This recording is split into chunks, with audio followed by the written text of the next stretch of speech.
పుస్తకంలో నుండి 104వ పాట. భజన చేయుచు భక్త పాలక ప్రస్తుతింతు నీ నామమును. భజన చేయుచు భక్త పాలక ప్రస్తుతింతు నీ నామమును. వృజనములపై జయమునిచ్చిన వృజనములపై జయమునిచ్చిన విజయుడా నిన్ను వేడుకొందు. విజయుడా నిన్ను వేడుకొందు. భజన చేయుచు భక్త పాలక ప్రస్తుతింతు నీ నామమును. దివ్య పదవిని విడచి నీవు దీనుడావై పుట్టినావు. భవ్యమైన బోధలెన్నో భవ్యమైన బోధలెన్నో బాగుగా ధర నేర్పినావు. బాగుగా ధర నేర్పినావు. భజన చేయుచు భక్త పాలక ప్రస్తుతింతు నీ నామమును.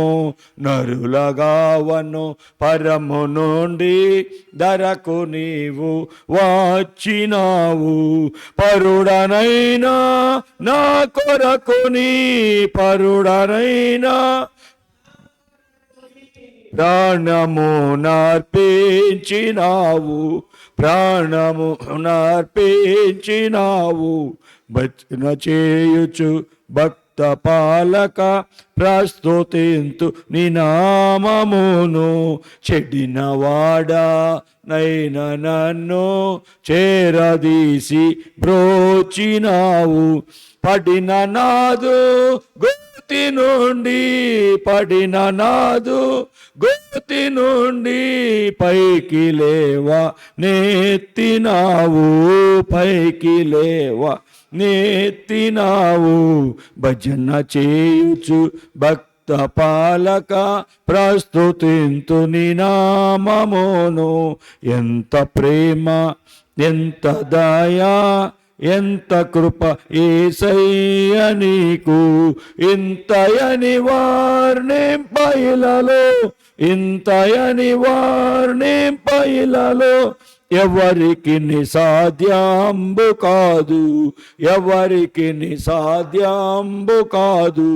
భజన చేయుచు భక్త పాలక ప్రస్తుతింతు నీ నామమును. వృజనములపై జయమునిచ్చిన వృజనములపై జయమునిచ్చిన విజయుడా నిన్ను వేడుకొందు. విజయుడా నిన్ను వేడుకొందు. భజన చేయుచు భక్త పాలక ప్రస్తుతింతు నీ నామమును. 274.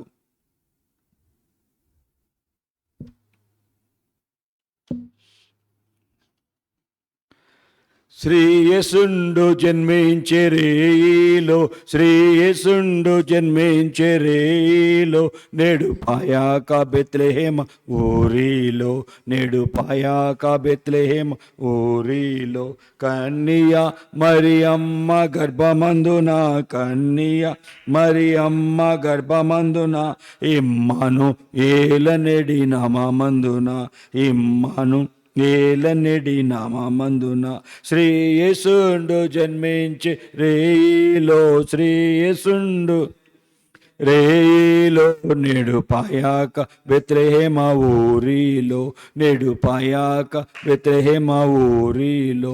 సత్రమందున పశువుల సాలయందున సత్రమందున పశువుల సాలయందున దేవపుత్రుండు మనుజోండాయనందున దేవపుత్రుండు మనుజోండాయనందున శ్రీయేసుండు జన్మించే రేయిలో శ్రీయేసుండు జన్మించే రేయిలో. నేడు పాయాక బెత్లెహేమ నేడు పాయాక బెత్లెహేమ ఊరిలో పట్టి పొత్తి గుడ్డలతో చోట్టబడి పట్టి పొత్తి గుడ్డలతో చోట్టబడి పసుల తొట్టిలో పారుండబెట్టబడి పసుల తొట్టిలో పారుండబెట్టబడి శ్రీ యేసుండు జన్మించే రేయిలో శ్రీ యేసుండు జన్మించే రేయిలో నేడు పాయాక బెత్లెహేమ ఊరిలో నేడు పాయాక ఊరిలో గొల్లలెల్లారు మిగుల బీతిల్లాగా గొల్లలెల్లారు మిగుల బీతిల్లాగా తెలిపే గొప్ప వార్త దూత చల్లాగా తెలిపే గొప్ప వార్త దూత చల్లగా శ్రీ యేసుండు జన్మించే రేయిలో శ్రీ యేసుండు జన్మించే రేయిలో నేడు పాయాక బెత్లెహేమ ఊరిలో నేడు పాయా బెత్లెహేమ ఊరిలో మన కొరకొక్క శిశువు పుట్టేను మన కొరకొక్క శిశువు పుట్టేను ధరను మన దోషములపో గొట్టాను ధరను మన దోషములపో గొట్టాను శ్రీ యేసుండు జన్మించే రేయిలో శ్రీ యేసుండు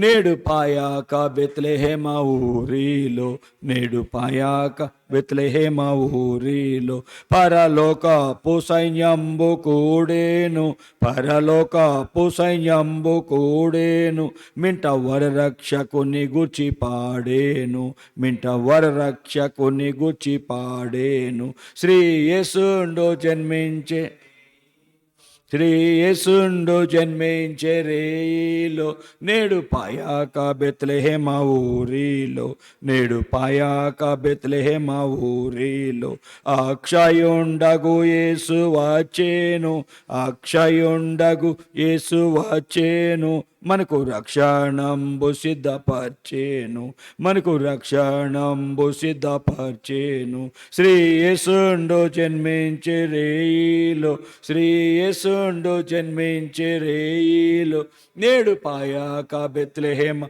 ఊరిలో నేడు పాయాక బెత్లెహేమ ఊరిలో నేడు పాయాక బెత్లెహేమ ఊరిలో యేసు ప్రభు బెత్లెహేములో జన్మించారు మనల్ని రక్షించే రక్షకుడుగా ప్రభు మన కొరకు ఈ లోకానికి వచ్చిన దినం మనం జరుపుకున్నాం క్రిస్మస్. పోయిన ఆదివారం ఏం వాక్యం విన్నాం చెప్పండి. పోయిన ఆదివారం ఏం వాక్యం విన్నాం అమ్మా? అందరూ ఈ సంగతులను గురించి ఆలోచించుకొని చుండగా ఏ సంగతులు అని దానిలో చెప్పాను నేను. యోధా గోత్రికుడు యోధా గోత్రం నుండి లోకరక్షకుడు వస్తాడు. ఏ సంగతులు యోసేపు మరే గురించి ఆలోచిస్తూ ఉండగా అని దాని గురించి విన్నాం. మర్చిపోతే ఎట్లాగా వినాలి కదా, గుర్తుండాలి కదా. మరియ తల్లి ఏసయ్య మాట ఏసయ్య గురించి చెప్పిన మాటలు హృదయంలో భద్రం చేసుకుంది. మరి మీరు దాచుకోకపోతే ఎట్లాగా? డబ్బులు దాచుకుంటారా? బంగారం దాచుకుంటారా? డబ్బులు దాచుకుంటారా లేదా? మరి అయి పని లేదంటే మరి ఎట్లాగా? ఇది దాస్తేనే మరి అదే అనుకుంటే మరి ఎందుకు మర్చిపోతున్నారు? సరే, ప్రార్థన చేసుకుందాం. ఒకరు ప్రార్థన చేయండి, మిగిలిన వారు వాక్యం కొరకు హృదయాలు సిద్ధపరచుకుందాం. ఒక్కరు ప్రార్థన చేయండి.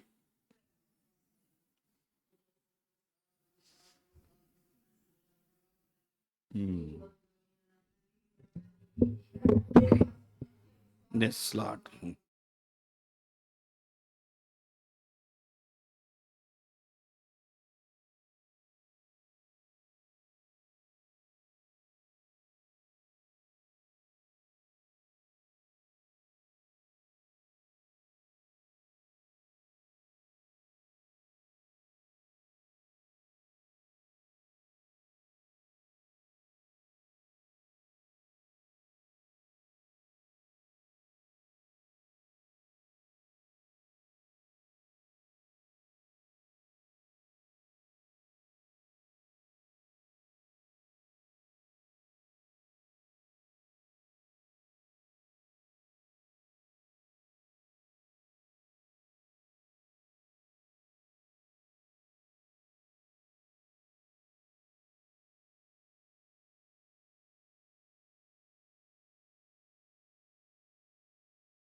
అండి మీ కొరకు మమ్మల్ని జీవ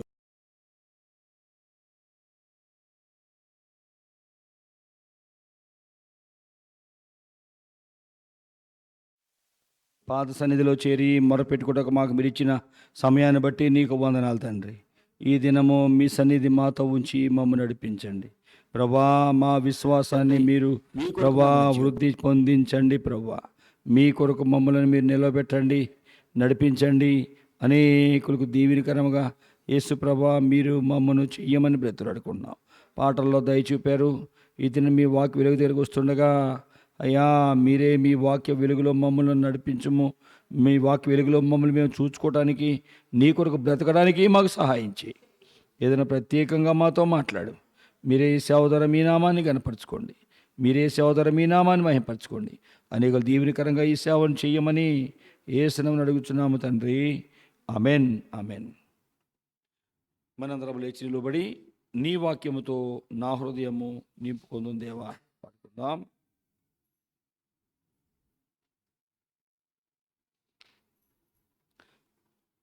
నీ వాక్యముతో నా హృదయమును నింపు కొందును దేవా. నీ వాక్యముతో నా హృదయమును నింపు కొందును దేవా. నే పాపము చేయకుండా, ఏ పాపము చేయకుండా నీ వాక్యముతో నా హృదయమును నింపు కొందును దేవా. యేసుప్రభా నీ వాక్యంతో మా హృదయం నింపుకోవాలని మేము మీ దగ్గరికి వచ్చాము. నీ వాక్యమే మమ్మల్ని బ్రతికించేది, బాధల్లో నెమ్మదిచ్చేది నీ వాక్యం. కాబట్టి దినాన మాకు కావలసిన వాక్కులు ఇచ్చి సర్వసత్యంలోకి మమ్మల్ని నడిపించము. మీరే సేవ ద్వారా మీ నామాన్ని గణపరచుకోమని ఆ యోగ్యుడిని నన్ను మీ శిలువ రక్తంతో కప్పి నాకు ఈ ప్రిబిడ్లకు లైవ్లో వాక్యం వెళ్తుండగా లైవ్లో వాక్యం వినే ప్రజలకు మీరు మాట్లాడమని సమయం ఇచ్చినందుకు మీకే వందనాలు చెల్లించుకుంటూ ఈ సమయం ఇచ్చినందుకు మిమ్మల్ని గణపరుస్తూ యేసునామమున నడుచున్నాం తండ్రి. Amen, amen. దయతో కూర్చోనండి. దేవుని వాక్యానికి వెళదాం. లూకా సువార్త 2వ అధ్యాయము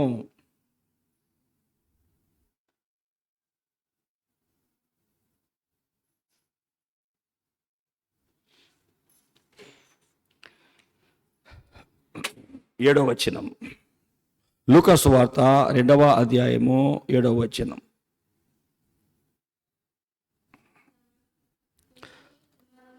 తన తొలిచూలు కుమారుని కని పొత్తిగుడ్డలతో చుట్టి సత్రములో వారికి స్థలము లేనందున ఆయనను పశువుల తొట్టులో పరుండబెట్టెను.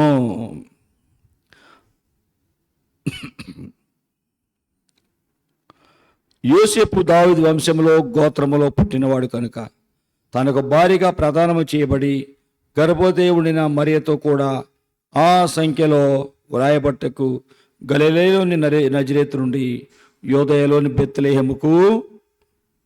బెత్లెహేము అనబడిన ఊరు దావీదు ఊరికి వెళ్ళాను. వారు అక్కడ ఉన్నప్పుడు ఆమె ప్రసవ దినములు నిండెను కనుక తన తొలిచూలు కుమారుని కని పొత్తి గుడ్డలతో చుట్టి సత్రములో వారికి స్థలము లేనందున ఆయనను పశువుల తొట్టులో పరుండబెట్టాను. యేసు ప్రభువా ఈ వాక్యం యొక్క సత్యాలు మాకు తెలియచేయి ప్రభువా. మీరే మీ సన్నిధి మాతో ఉంచి మమ్మల్ని నడిపించండి. ఇశ్రాయేలు సైన్యానికి ముందుండి నడిపించిన తండ్రివి, ఈ సేవలో మీరే ముందుండి నడిపించు. ప్రతి నిద్రాత్మ, చీకటాత్మ, అల్లరాత్మ, ప్రతి విధమైన దురాత్మ క్రియలు యేసు నామములో బంధిస్తున్నాను. మీరే మీ కార్యాలు మా మధ్య జరిగించండి.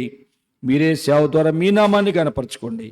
అయ్యుడి నా ప్రార్థన ఆలకించమని యేసు నామమున అడుగుచున్నాం తండ్రి. ఆమెన్. ఈ వాక్య భాగాన్ని చూస్తుంటే సత్రములో స్థలము లేనందున పశువుల తొట్టిలో పరుండబెట్టెను.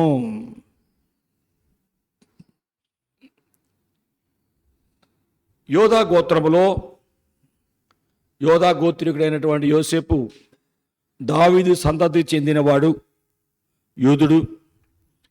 ఈయనకి ప్రదానం చేయబడినటువంటి మరియా ఆ దినాలలో సర్వలోకానికి జనాభా లెక్కలు రాయాలని రాజైన ఐగుస్తు వల్ల ఆజ్ఞ అయింది. కాబట్టి అన్ని ప్రాంతాలలో ఉన్న ప్రజలు ఆయా జనాభా లెక్కలు రాయించుకోవడానికి వెళుతున్నారు. ఇక్కడ యూదయ దేశము యాక్చువల్గా హేరోదు పరిపాలించే దినాలలో అతడు బహు గర్విష్ఠుడు, రాజ్యాకాంక్ష కలిగిన వాడు, కాబట్టి బహు కోపిష్టి. కాబట్టి అతను రాజ్యాన్ని తన ముగ్గురు పిల్లలకి పంచాలని యోదయ రాజ్యాన్ని గలిలయ, సమరయ, యోదయ 3 ప్రాంతాలుగా విభజించాడు. యోధా సామ్రాజ్యం అంతా ఒకటి. ఒకప్పుడు ఇశ్రాయేలు దేశము సౌలు, దావీదు, సొలొమోను పరిపాలించారు. అప్పటి వరకు ఒకటే రాజ్యం. ఆ తర్వాత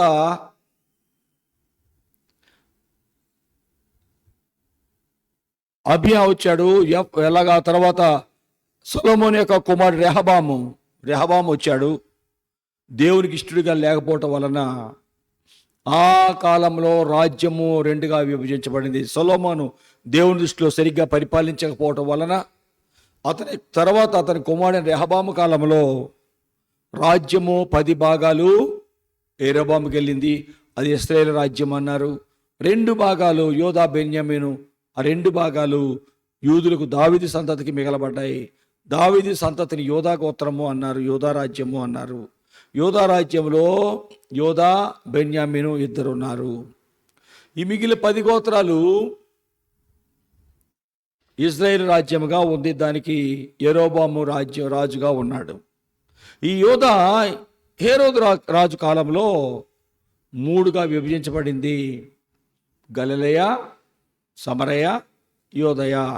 ఇక్కడ యోధా దేశపు బెత్లెహేములో ఇక్కడ చూస్తుంటే 5వ వచనంలో, లూకా సువార్త 2వ అధ్యాయంలో, యోసేపు దావీదు వంశములో గోత్రములో పుట్టినవాడు కనుక తనకు భారీగా ప్రదానము చేయబడిన గర్భవతి అయిన మరియతో కూడా ఆ సంఖ్యలో వ్రాయబట్టకు గలిలయలోని నజరేతు నుండి యోదయలో బెత్లెహేము అనబడిన దావీదు ఊరికి వచ్చాను.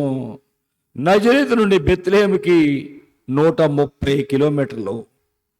అంత దూరం ఆ దినాలలో వాహనాలు లేవు. గాడిదనే వాహనంగా తీసుకొని ప్రయాణం చేశారు. ఆ సమయంలో ఎలాగా బెత్లెహేముకు వచ్చిన తర్వాత ప్రసవ దినాలు నిండిపోయినాయి. నిండు చూలాలైనటువంటి మరియా, ఈ మరియా గర్భవతిగా ఉంది. ప్రసవ దినాలు వచ్చేసినాయి. సత్రంలో స్థలం లేదు. ఆ దినాలలో సత్రాలు ఉండేవి. ఆయా ప్రాంతాల నుండి వచ్చేవారు బాటసార్లు ప్రయాణం చేస్తూ కాలినడకన వెళుతుండేవారు. అలా వెళుతున్నప్పుడు ఈ ఊరికి వచ్చినప్పుడు పొద్దుపోయింది అనుకోండి, నెక్స్ట్ ఊరు వెళ్ళాలంటే చాలా దూరం ఉంటుంది. మధ్యలో దొంగలు ఉంటారు, క్రూర జంతువులు ఉంటాయని ఆ ఊర్లో ఆగిపోతారు. మెయిన్ రోడ్లో సత్రాలు ఉంటాయి. సత్రాల్లో పూట కూలి వాళ్ళు ఉంటారు. అక్కడే ఉండి భోజనాలు పెడతారు. దానిలో ఉన్నందుకు ఇంత రోజుకి ఇంత అని చార్జ్ చేస్తారు. ఉండటానికి వసతి ఇస్తారు, నీళ్ళు ఇస్తారు, స్నానం చేయటానికి భోజనం పెడతారు. కాబట్టి ఆ రోజుకి ఇంతని డబ్బులు వసూలు చేస్తారు పూట కూలి వాళ్ళు. సత్రాలు అంటే సొంత ఇల్లు లేనివాళ్ళు, వేరే ఊరు నుండి ఒక ఊరికి వెళ్తూ ఉండేవాళ్ళు, మధ్యలో ప్రయాణంలో వెళ్ళలేని పరిస్థితిలో ఉన్నవారు అక్కడ ఆగిపోతారు. వాటిని సత్రాలు అంటారు. ఇప్పట్లో లాడ్జీలు అంటారు. పెద్ద పెద్ద పట్టణాల్లో ఏమున్నాయి? లాడ్జీలు ఉన్నాయి. లేకపోతే కొన్ని రెస్టారెంట్లలోనే కలిపి ఉంటాయి, రెసిడెన్స్లు ఉంటాయి. అలా పెద్ద పెద్ద భవంతులు అద్దెకిచ్చే స్థలాలు ఉంటాయి. అలాగా అటువంటి స్థలాలలో ఇప్పుడు టౌనుల్లో ఉన్నాయి. ఆ దినాలలో సత్రాలు అన్నారు. ఈ సత్రాల్లో స్థలము బాటసార్లు అందరూ, వేరే క్రొత్త వాళ్ళందరూ, వచ్చిన వాళ్ళందరూ అక్కడ ఉంటారు. అప్పటికి జనాభా లెక్కలు రాయబడతా ఉన్నాయి. కాబట్టి జనాలందరూ ఆ ఊర్లకి, సొంత ఊర్లకి, వేరే ఊర్లో ఉన్న అందరూ వచ్చేసారు. స్థలాల బంధువులు, ఇల్లు లేని వాళ్ళందరూ, బంధువులు లేని వాళ్ళందరూ ఈ సత్రాల్లో ఉండిపోయారు. అప్పటికే స్థలాలన్నీ కూడా జనాలతో, ఆ సత్రమంతా కూడా జనాలతో కిక్కిరిసిపోయింది. నిండు చూలాలైనటువంటి యోసేపుకు ప్రదానం చేయబడిన భార్య అయినటువంటి మరియా నిండు చూలాలుగా ఉంది. చాలా ప్రసవేదన పడుతుంటే సత్రపు యజమాని దగ్గరికి వెళ్ళారు. యోసేపు, అయ్యా మేము ఈ ఊరికి జనాభా లెక్కలకు వచ్చామయ్యా, ప్రజాసంఖ్య వ్రాయించుకోవడానికి వచ్చామయ్యా, నా భార్య నిండు చూలాలయ్యా, చాలా నొప్పులతో బాధపడుతుంది. దయచేసి ఎక్కడన్నా కొంచెం స్థలం ఇవ్వండి, ఒక గది ఇవ్వండి అంటే, అయా సత్రమంతా నిండిపోయింది కదా, చూస్తున్నావు కదా, జనాలతో నిండిపోయింది. నీకు అభ్యంతరం లేకపోతే మాకు ఒక అయ్యా దండం పెడుతున్నాడు, అయ్యా నొప్పులు తట్టుకోలేకపోతుంది. నీకు అభ్యంతరం లేకపోతే వెనక ఒక చావిడి ఉంది, అక్కడికి వెళ్ళిపోండి అన్నారు.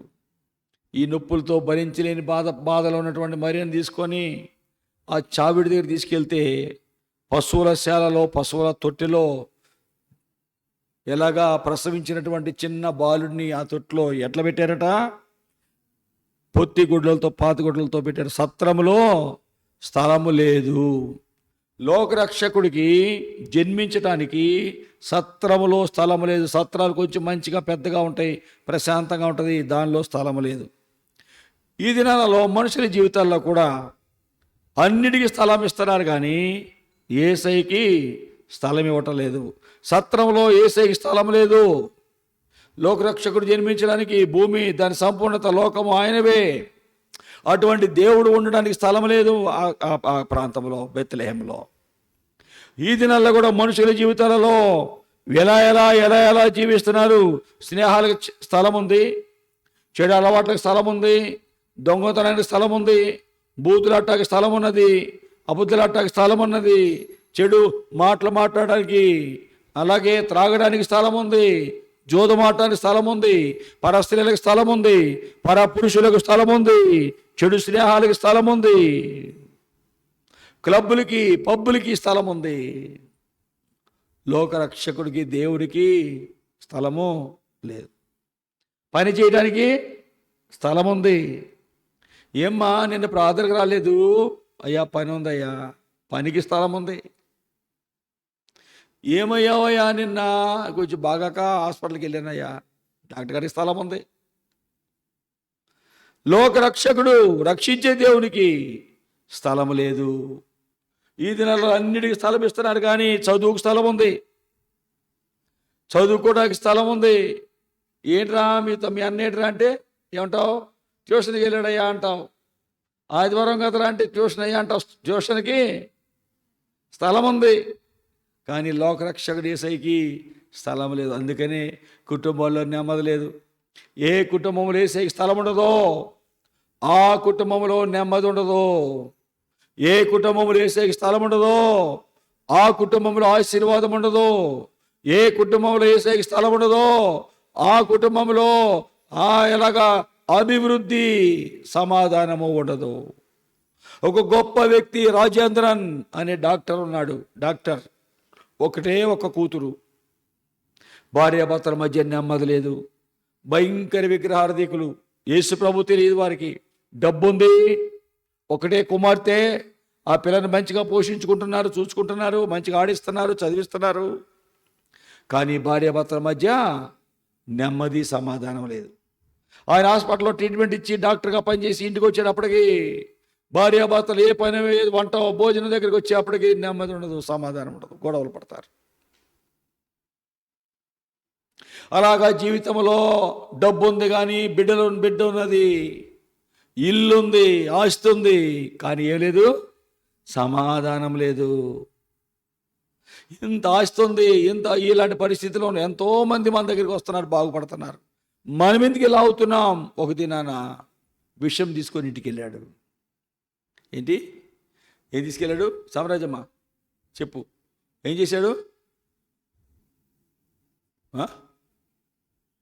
నిద్రపోతావేంటమ్మా? విషయం తీసుకొని ఇంటికి వెళ్ళాడు. ఆస్తి ఉంది, ఉద్యోగం ఉంది, పెద్ద డాక్టర్ పేరుంది, ఇల్లున్నాయి, బంగారం ఉంది, ఒకే ఒక బిడ్డ ఉంది. కానీ ఎందుకు మనకి ఈ కుటుంబంలో ఇంత నెమ్మది లేకుండా గొడవలు వస్తున్నాయి? నేను ఒక మాట అంటాను, నువ్వు ఒక మాట అంటావు, ఇద్దరం గొడవలు పడుకుంటున్నాం, అన్నం లేదు, కొట్టుకుంటున్నాం. ఇక ఇలా అయితే లాభం లేదు. మనం నమ్మిన దేవుళ్ళు ఎవరు మనకు సహాయపట్టలేదు. కాబట్టి విషుద్రాకి చచ్చిపోదాం అనుకున్నారండి. విషం తీసే ఓపెన్ చేశాడు బాటిల్. భార్య చూస్తుంది, ఏడుస్తుంది, చిన్న బిడ్డ ఏడుస్తుంది. ఆ చిన్న బిడ్డను చూశాడు తండ్రి, డాడీ అని ఏడుస్తుంది చిన్న బిడ్డ. తెలీదు విషయం, చచ్చిపోతారు, చావు అంటే తెలియదు ఆ బిడ్డకి. ఆ బిడ్డ తండ్రిని చూస్తుంది, తల్లిని చూస్తుంది, ఏడుస్తుంది. ఆ భార్య బోర్ను ఏడుస్తుంది. అలాగే ఇప్పుడే వస్తానని బయటికి వెళ్ళాడు. బయటికి వెళ్తే ఒక మీటింగ్ జరుగుతుందని అక్కడికి వెళ్ళాడు. నెమ్మది లేదు, సమాధానం లేదు. ఇక్కడ ఏంటి జనం చాలామంది ఉన్నారు, కొంచెం టైం నెమ్మదాన్ని ఎక్కడన్నా ఉంటుందేమో అని అక్కడికి వెళితే యేసు ప్రభు గురించి చెప్తున్నారు. యేసు ప్రభు నువ్వు ఎలాంటి వాడువైనా నీకు సమాధానం ఇస్తాడు. డబ్బు ఉంది, పని ఉంది, పిల్లలు ఉన్నారు, ఆస్తుంది, కానీ నీకు లేనిదేంటి? సమాధానం. ఎందుకు నీ కుటుంబంలో భార్య భర్తకు నెమ్మది లేదు? ఎందుకు చచ్చిపోవాలనుకుంటున్నావు? యేసయ్య నిన్ను కాపాడటానికి ఆయన పరలోకం నుండి ఈ లోకానికి వచ్చి ప్రాణాన్ని పెట్టాడు. ఆయన నువ్వు చనిపోవాల్సిన పని లేదు. నీకు బదులుగా ప్రేమమ్మడు యేసు ప్రభు ఆయన ప్రాణాన్ని పెట్టాడు నిన్ను రక్షించడానికి. నరులను కాపాడటానికి పరమ నుండి ఈ లోకాన్ని దిగి వచ్చాడు. నరుల కావను పరము నుండి ధరకు నీవు వచ్చినావు. పరుడనైనా నా కొరకుని, పరుడనైనా నా కొరకుని ప్రాణము నార్పించినావు, ప్రాణము నార్పించినావు. భజన చేయుచు పాలక ప్రస్తుతింతు నీ నామమును. నరులను కాపాడటానికి పరలోకం నుండి లోకానికి యేసయ్య దిగి వచ్చి పరలమైన మన కోసం ఆయన ప్రాణాన్నే పెట్టాడు. సహోదరుడా, నువ్వెవరివైనా నీ కొరకు యేసయ్య ప్రాణం పెట్టాడు. నువ్వు చనిపోవడం ఆయనకి ఇష్టం లేదు. నీ స్థానంలో యేసయ్య తన ప్రాణాన్ని బలియాగంగా ఇచ్చాడు. యేసయ్య నమ్మితే ఆయనకి సమాధానం ఇస్తాడు. నేను ఒకప్పుడు విగ్రహారది కొన్ని నెమ్మది లేక సమాధానం లేక ఉన్నప్పుడు యేసయ్య నాకు ఈ నెమ్మది సమాధానం ఇచ్చి అనేకులకి సమాధానాన్ని పంచు అని ఆయన సేవకుడిగా నన్ను పంపితే, నేను ఆంధ్రప్రదేశ్లో ఇలాగా ఉత్తర భారతదేశం నుండి బయలుదేరి ఇదిగో ఇక్కడికి వచ్చేసాను తమిళనాడుకి. ఆ దినాల్లో మద్రాస్ అనేవాళ్ళు చెన్నైని. అక్కడికో దేవుడు నన్ను ఇక్కడికి నన్ను పంపించాడు. సహోదరుడా, యేసయ్య నిన్ను ప్రేమిస్తున్నాడు. విన్నాడండి ఈయన వాక్యం. వాక్యం విని పరుగున ఇంటికి వెళ్ళాడు. ఏ సమాధానం కొరకు వెతుకుతున్నానో ఆ సమాధానం నాకు దొరికిన స్థలం ఉంది, రండి. రెండో రోజు ఆ స్థలాన్ని తీసుకువెళ్ళాడు. అక్కడ యేసు ప్రభు గురించిన వాక్యం అందించబడుతుంది. యేసయ్య వాక్యం విన్నాక ఏ సమాధానం లేదో ఆ సమాధానము యేసయ్య ద్వారా వారు పొందుకున్నారు. ఆ డాక్టర్ గారి పేరు డాక్టర్ రాజేంద్రన్, పండ్ల డాక్టర్ రాజేంద్రన్, తమిళియన్. యేసు ప్రభు చనిపోవాలనుకున్న వీరికి ఏమిచ్చాడు? జీవాన్ని ఇచ్చాడు. భయంతో, అసమాధానంతో, దుఃఖంతో ఉన్న వీరి కుటుంబంలో సమాధానం ఇచ్చాడు. ఒకే ఒక్క కూతురు.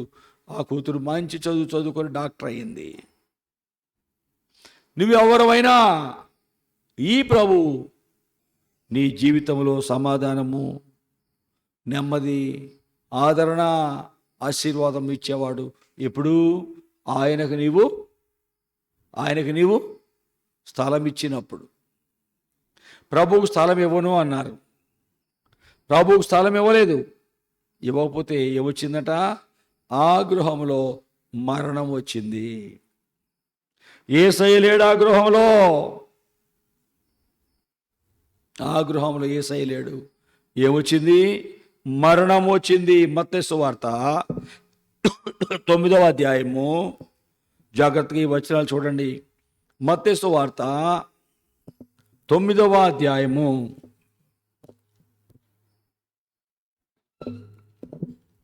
24వ వచనం, 22 కూడా, 23 కూడా. అంతలో యేసు అధికారి ఇంటికి వచ్చి పిల్లన గ్రోవులు వాయించు వారిని గొల్లు చేయించు జనసమూహమును చూచి స్థలమియ్యడి. యేసయ్య స్థలం ఇవ్వకపోతే ఏమైంది? జాగ్రత్తగా 18వ వచనం చూడండి. ఆయన ఈ మాటలు వారితో చెప్పుచుండగా ఒక అధికారి ఆయనకు బురొక్కి, నా కుమార్తె ఇప్పుడే చనిపోయింది, అయ్యా నా కుమార్తె చనిపోయింది ఇప్పుడే, అయినా నీవు వచ్చి నీ చెయ్యి ఆమె మీద ఉంచుము, ఆమె బ్రతుకును అనేను. యేసు ప్రభు లేడు, దేవుని సేవకుడు లేడు, దేవుని వాక్యం లేదు. ఏముంది అక్కడ? చావు ఎప్పుడు వస్తుంది? మరణం ఎప్పుడు వస్తుంది? మరణం ఎప్పుడు వస్తుంది?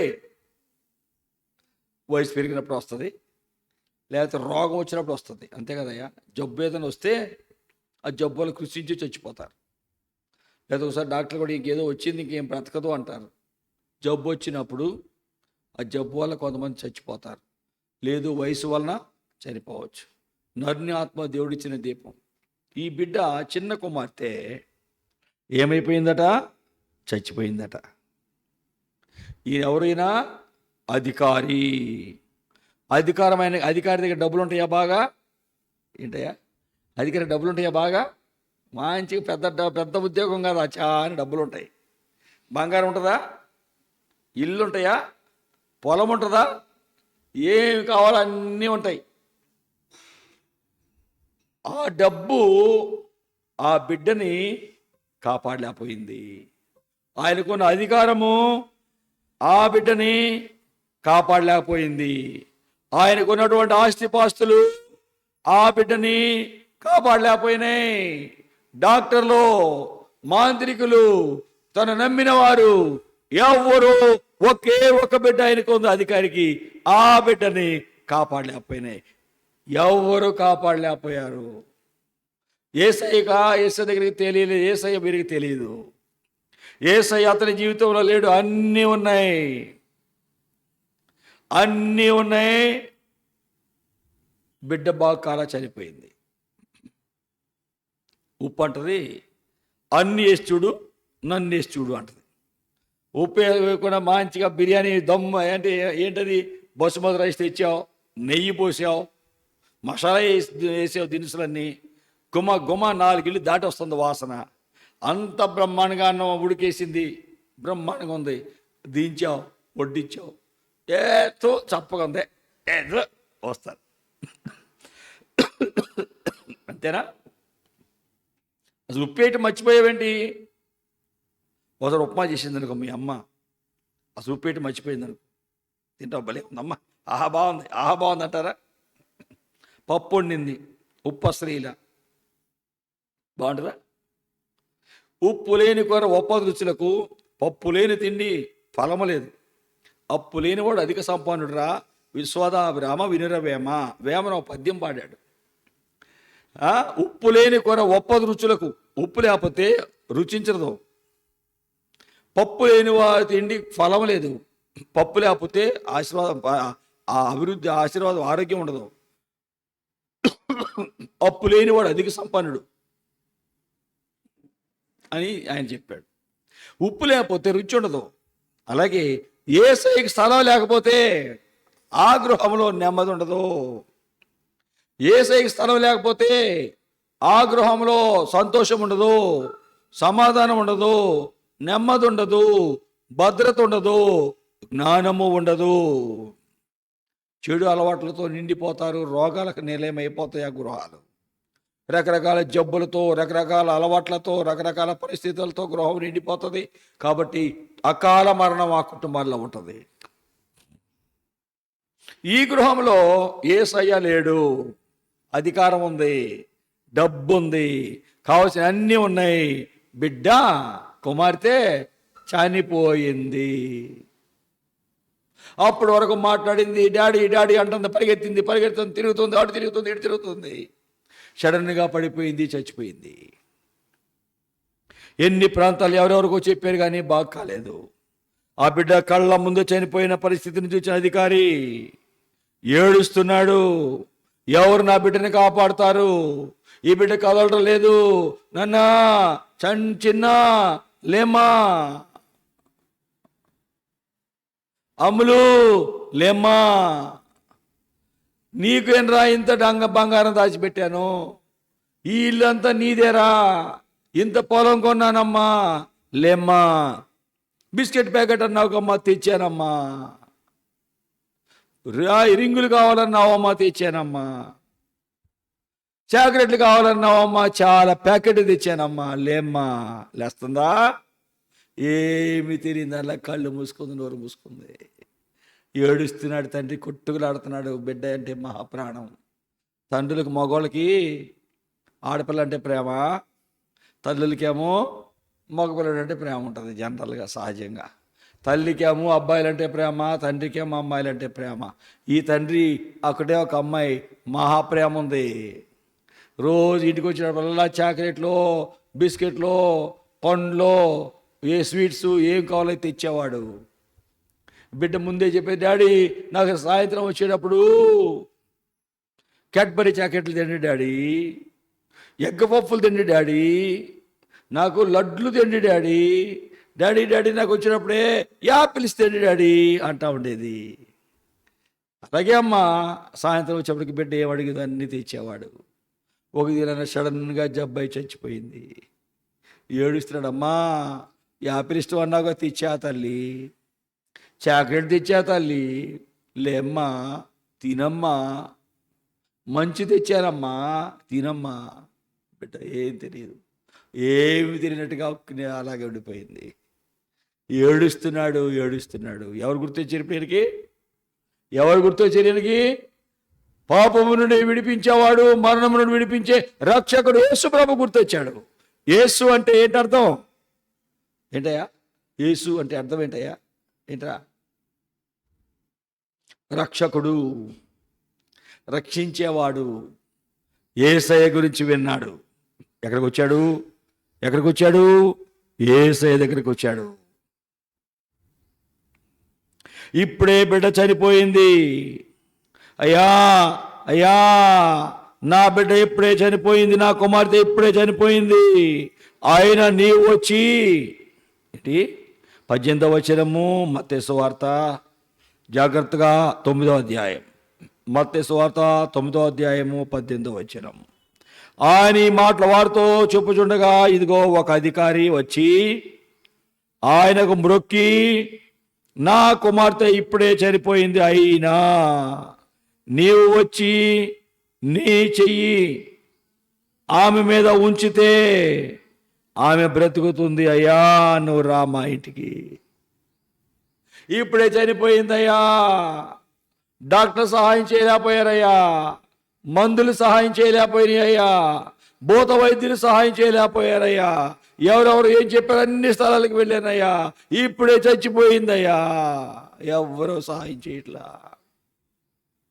మా ఇంటికి రా అయ్యా, మా ఇంటికి రా, నీ చెయ్యి నా బిడ్డ మీద పెట్టు. ఆ బిడ్డ మీద పెట్టాలంటే ఏం చేయాలి? చెయ్యి బిడ్డ మీద పెట్టాలంటే ఏం చేయాలి? యేసయ్య ఆ ఇంటికి వెళ్ళాలి, అంతేగా. ఎక్కడుంది బిడ్డ? చనిపోయి ఇంటి దగ్గర ఉంది. ఇప్పుడు ఆ బిడ్డ మీద చేయాలంటే ఆ ఇంటికి వెళ్ళాలి. ఇంట్లో ఏముంది? మరణం ఉంది. ఎవరు లేరు? యేసయ్య లేడు. యేసయ్య లేకపోతే ఏమొచ్చింది? మరణం వచ్చింది. ఏడుస్తున్నాడు, మా ఇంటికి రా, నీవు వచ్చి నీ చెయ్యి ఆమె మీద ఉంచు, ఆమె బ్రతుకును అని ఆయన లేచి వారి వెంట వెళ్ళాడు. ఆమె వెంట వెళ్ళాడు. ఎంత వయసు ఆమెకి? ఈయన ఒక అధికారి, ఈయన పేరు యాయిరు.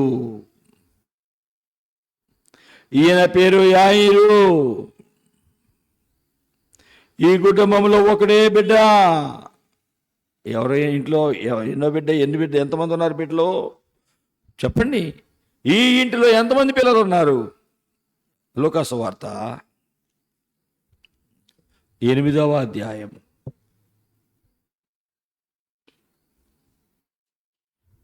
41వ వచనం.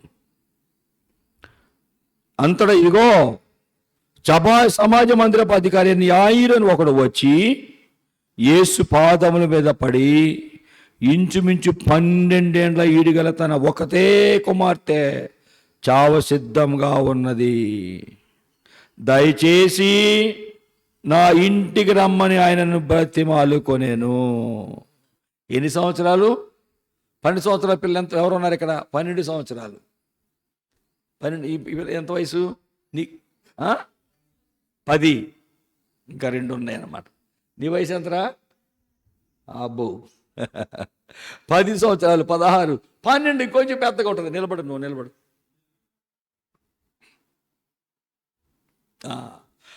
ఇంకొంచెం ఉంటుంది 12 సంవత్సరాలు. కూర్చో. మంచిగా 12 సంవత్సరాలు అంటే 6 తర్వాత 6th క్లాస్ చదువుకుంటుంది. మంచిగా కొంచెం పెద్ద పిల్లే. ఒకటే కుమార్తె. ఎన్ని సంవత్సరాలు పెంచాడు తండ్రి? 12 సంవత్సరాలు పెంచాడు. ఏమైంది? పిల్ల సడన్గా జబ్బు అయిపోయింది. చావ సిద్ధంగా ఉంది. ప్రభు దగ్గరికి వచ్చేటప్పటికి ఎవరు బాగు చేయలేకపోతారని అర్థమయ్యి యేసయ్య దగ్గరికి వచ్చాడు. బిడ్డ చచ్చిపోయింది. యేసయ్య కాళ్ళ మీద పడి ఏడుస్తున్నాడు. 12 సంవత్సరాలు పెంచానయ్యా. డాడీ అంటే నా చుట్టూ తిరుగుతుందయ్యా. బిడ్డ లేకపోతే ఒకటే బిడ్డయ్యా, ఇంకా పిల్లలు లేరయ్యా నాకు. ఎవరో నా బిడ్డను బాగు చేయలేకపోయారయ్యా. రాయా మా ఇంటికి రా. యేసయ్య లేని గృహము మరణంతో నిండిపోయింది. సహోదరుడా, నీ గృహంలో యేసయ్య ఉన్నాడా? సహోదరి, నీ గృహంలో యేసయ్య ఉన్నాడు. ఊరికే యేసయ్య ఫోటోలు పెట్టుకుంటూ యేసయ్య ఉంటాడా? బైబిల్ ఇంట్లో పెట్టుకున్నంత మాత్రం యేసయ్య ఉంటాడా? నీ రకరకాల విగ్రహాలు పెట్టుకొని యేసయ్య ఫోటో కూడా పక్కన పెట్టుకుంటే యేసయ్య ఉంటాడా నీ గృహంలో? నీ హృదయంలో యేసయ్య చోటిస్తే నీ హృదయంలో నుండి యేసయ్య నీ ఇంట్లోకి వచ్చేస్తాడు. ఈ దినాలలో త్రాగుడికి చోటు ఉంది, వ్యభిచారానికి చోటు ఉంది, విగ్రహాలకు చోటు ఉంది, బంధువులకు చోటు ఉంది, తిండికి చోటు ఉంది, అన్ని రకాల వస్తువులకి చోటు ఉంది. కానీ యేసయ్యకి చోటు ఇవ్వటం లేదు. ఫలితముగా కుటుంబాలలో, జీవితాలలో నెమ్మది లేకుండా అవుతుంది. ఈ గృహంలో యేసయ్య లేడు. బిడ్డ చచ్చిపోయింది. 12 సంవత్సరాల వయసున్న ఒకే బిడ్డ, ఇంక ఇంట్లో పిల్లలు లేరు. ఏంటట? ఏమన్నాడు? 8వ అధ్యాయం లూకా సువార్తలో ఎంతమంది ఉన్నారు పిల్లలు? 41వ వచనంలో 12 ఏళ్ల ఈడుగల ఒక్కటే కుమార్తె, ఇంక పిల్లలు లేరు ఆయనకి. ఆ బిడ్డ జబ్బు అయిపోయింది, చనిపోయింది. యేసయ్య దగ్గరికి వచ్చి ఏడుస్తున్నాడు. అయ్యా మా ఇంటికి రాయా, చనిపోయిన అమ్మాయి మీద చేయి పెట్టయ్యా. యేసయ్య ఇంటికి వెళ్ళేటప్పటికీ, ఓ అమ్మో, ఓ తల్లో, ఇంతమంది చనిపోకుండా నీకే వచ్చిందిరా ఈ మరణం. ఈ ఊర్లో ఎంతమంది ఉంటే నీవే దొరికేవా దేవుడికి? ముసలోళ్ళు ఎంతమంది ఈ ఊరు నిండా ఉంటే వాళ్ళు లేకుండా చిన్నపిల్లలు నువ్వే చావాలా? అందరూ ఏడుస్తున్నారు. బంధువులు, తల్లి ఏడుస్తుంది, బంధువులు ఏడుస్తున్నారు, గొల్లుమంటూ ఏడుస్తున్నారు. యేసయ్య ఇంటికి వెళ్ళేటప్పటికీ ఏముంది? ఆయనకి వచ్చేటప్పటికి 22వ వచనంలో వాయిద్యాలు వాయించడం అంటే పెళ్ళి సమాధి తీసుకెళ్తానికి డప్పులు వాయిస్తారుగా, వాళ్ళు ఉన్నారు. ఇంకెవరున్నారు? గొల్లుమని ఏడ్చేవాళ్ళు ఉన్నారు. బహుజనులు, బంధువులు, మిత్రులు ఉన్నారు. మరణం ఉన్న దగ్గర ఏడుపు ఉంది, కేకలున్నాయి, వాయిద్యాలున్నాయి, శబ్దాలున్నాయి. ఆ బిడ్డకి ఏమి తెలియనట్టుగా అట్లా నిద్రపోతున్నట్టుగా ఉండిపోయింది. యేసయ్య ఇంటికి వస్తే ఈ ప్రజలందరూ చూస్తున్నారు. మీరందరూ పక్కకు వెళ్ళండి అంటున్నాడు యేసు ప్రభు. మీరున్నంత వరకు ఈ అమ్మాయి బాగు కాదు, మీరు వెళ్ళండి. నేను వచ్చాను, జీవం ఇచ్చే దేవుడిని, నేను వచ్చాను, మీరు వెళ్ళండి. ఈ అమ్మాయి నిద్రపోతుంది, చచ్చిపోలేదు, స్థలం ఇవ్వండి అన్నాడండి. ఏమన్నాడు? మత్తయి సువార్త 9వ అధ్యాయము 24వ వచనము, స్థలమియుడి, ఈ చిన్నది నిద్రించుచున్నదే కానీ చనిపోలేదని వారితో చెప్పగా వారు ఆయనను అపహాసించిరి. అంటే ఎగతాళి చేస్తున్నారు. కదుముదుని కదలట్లేదయ్యా, అరుస్తుంటే మాట్లాడట్లేదయ్యా, చచ్చిపోయిందయ్యా, గుండె ఏం కొట్టుకోవట్లేదయ్యా, నాడేమి ఆడట్లేదయ్యా, చచ్చిపోతే నిద్రపోతుందంటావేంటయ్యా? నిద్రపోతే ఏమొస్తుంది? గురకు వస్తుంది, గాలి వస్తుంది ముక్కులో గుండా. అటు ఇటు కదులుతారు, గిచ్చామనుకో కదులుతారు. ఈ పిల్ల గిచ్చినా, గిలినా, కదిపినా కదలటం లేదు. ముక్కు నుండి గాలి రావట్లేదు. ఏమైపోయింది? కదలట్లేదు, మెదలట్లేదు, చచ్చిపోయింది. యేసయ్య లేని స్థలాలలో మరణం ఉంది. యేసయ్య వచ్చాడు. యేసయ్య రావాలి, యేసయ్య నీ కుటుంబానికి సహాయం చేయాలి అంటే ఏం చేయాలి? యేసయ్య నీ ఇంటికి రావాలి. అంటే ఆయన స్థలం ఇవ్వాలి. ఆయన స్థలం ఇవ్వాలి అంటే ఇప్పుడు ఎంత నిండిపోయినాయి అనుకోండి, ఎంత నిండిపోయినాయి అనుకోండి, నేను ఈ ఫోన్ ఇక్కడ పెట్టాలనుకోండి, ఏం చేయాలి? ఇది తీసేయాలి కదా, ఇది తీసేస్తే కదా. యేసయ్య ఇంటికి వచ్చాడు, గొల్లు పెట్టేవాళ్ళు ఉన్నారు, వాళ్ళకి స్థలం ఉంది. పిల్లల గృహాలు వాయిద్యాలు వాయించే వాళ్ళకి స్థలం ఉంది. బహు జన సమూహానికి స్థలం ఉన్నది. ఎవరికి స్థలం లేదు?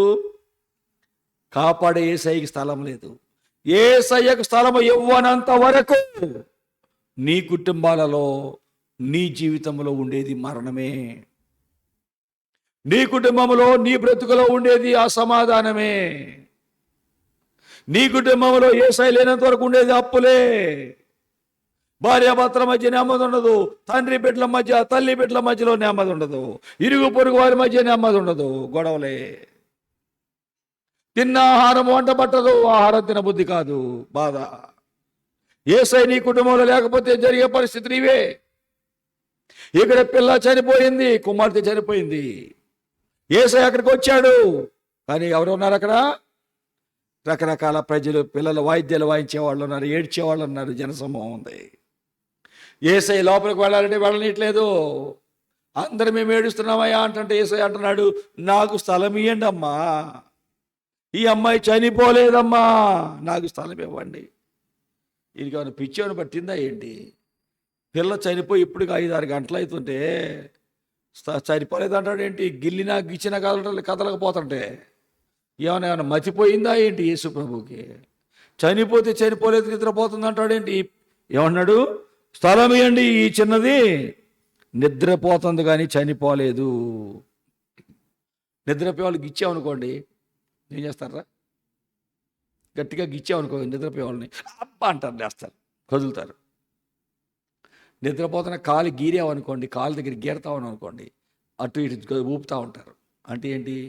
ఊపుతున్నారంటే అర్థం ఏంటి? బతికే ఉన్నారనే అర్థం. ఎంత గీరినా గిచ్చినా ఏం మాట్లాడలేదు అనుకోండి, ఏంటి అర్థం? చనిపోయాడు. ఈ బిడ్డ చనిపోతే నిద్రపోతున్నట్టాడేంటి ఈయన? ఈయనకేమన్నా తెక్కేమన్నా ఎరిగిందా, పిచ్చేమన్నా పట్టిందా అనుకుంటూ అందరూ అంటుంటే యేసు ప్రభు అంటున్నాడు, ఇట్లాంటి వాళ్ళందరూ ఇంకా ఎక్కువ మాట్లాడుతున్నారు, ఎగతాళి చేస్తుంటే యేసు ప్రభు ఏమన్నారు? వీళ్ళందరినీ బయట పంపేయి. నీ బిడ్డ బ్రతకాలా? స్థలం ఇవ్వు, అందరిని బయటికి పంపేయి. నీకు ఆశీర్వాదం కావాలా? నీ కుటుంబంలో నెమ్మది కావాలా? నీకు ఆరోగ్యం కావాలా? నీకు సమాధానం కావాలా? నీకు అభివృద్ధి కావాలా? నీకు స్థలం ఇవ్వాలి యేసయ్యకి. స్థలం యేసయ్యకి ఇవ్వాలంటే ఇంతకుముందు ఏమేమి ఉన్నాయో అన్నిటిని బయటికి పంపించేయాలి. చెడు స్నేహాలు, సినిమాలు, సీరియల్స్, అలాగే ఇంటర్నెట్లో వచ్చే మురికివన్నిటినీ, చెడు స్నేహాలని, జోదము, విగ్రహారాధన, వ్యభిచారము, దేవునికి ఏమి ఇష్టం లేవో, గర్వము, కోపము, అసూయ, ఏమేమి దేవునికి ఇష్టం లేవో అన్నిటినీ బయటికి పంపించేయాలి. అవన్నీ ఉన్నంత వరకు నీకు నెమ్మది సమాధానము ఉండదు. అవన్నీ ఉంటే రక్షకుడు యేసయ్య నీ ఇంటిలోనికి రాడు.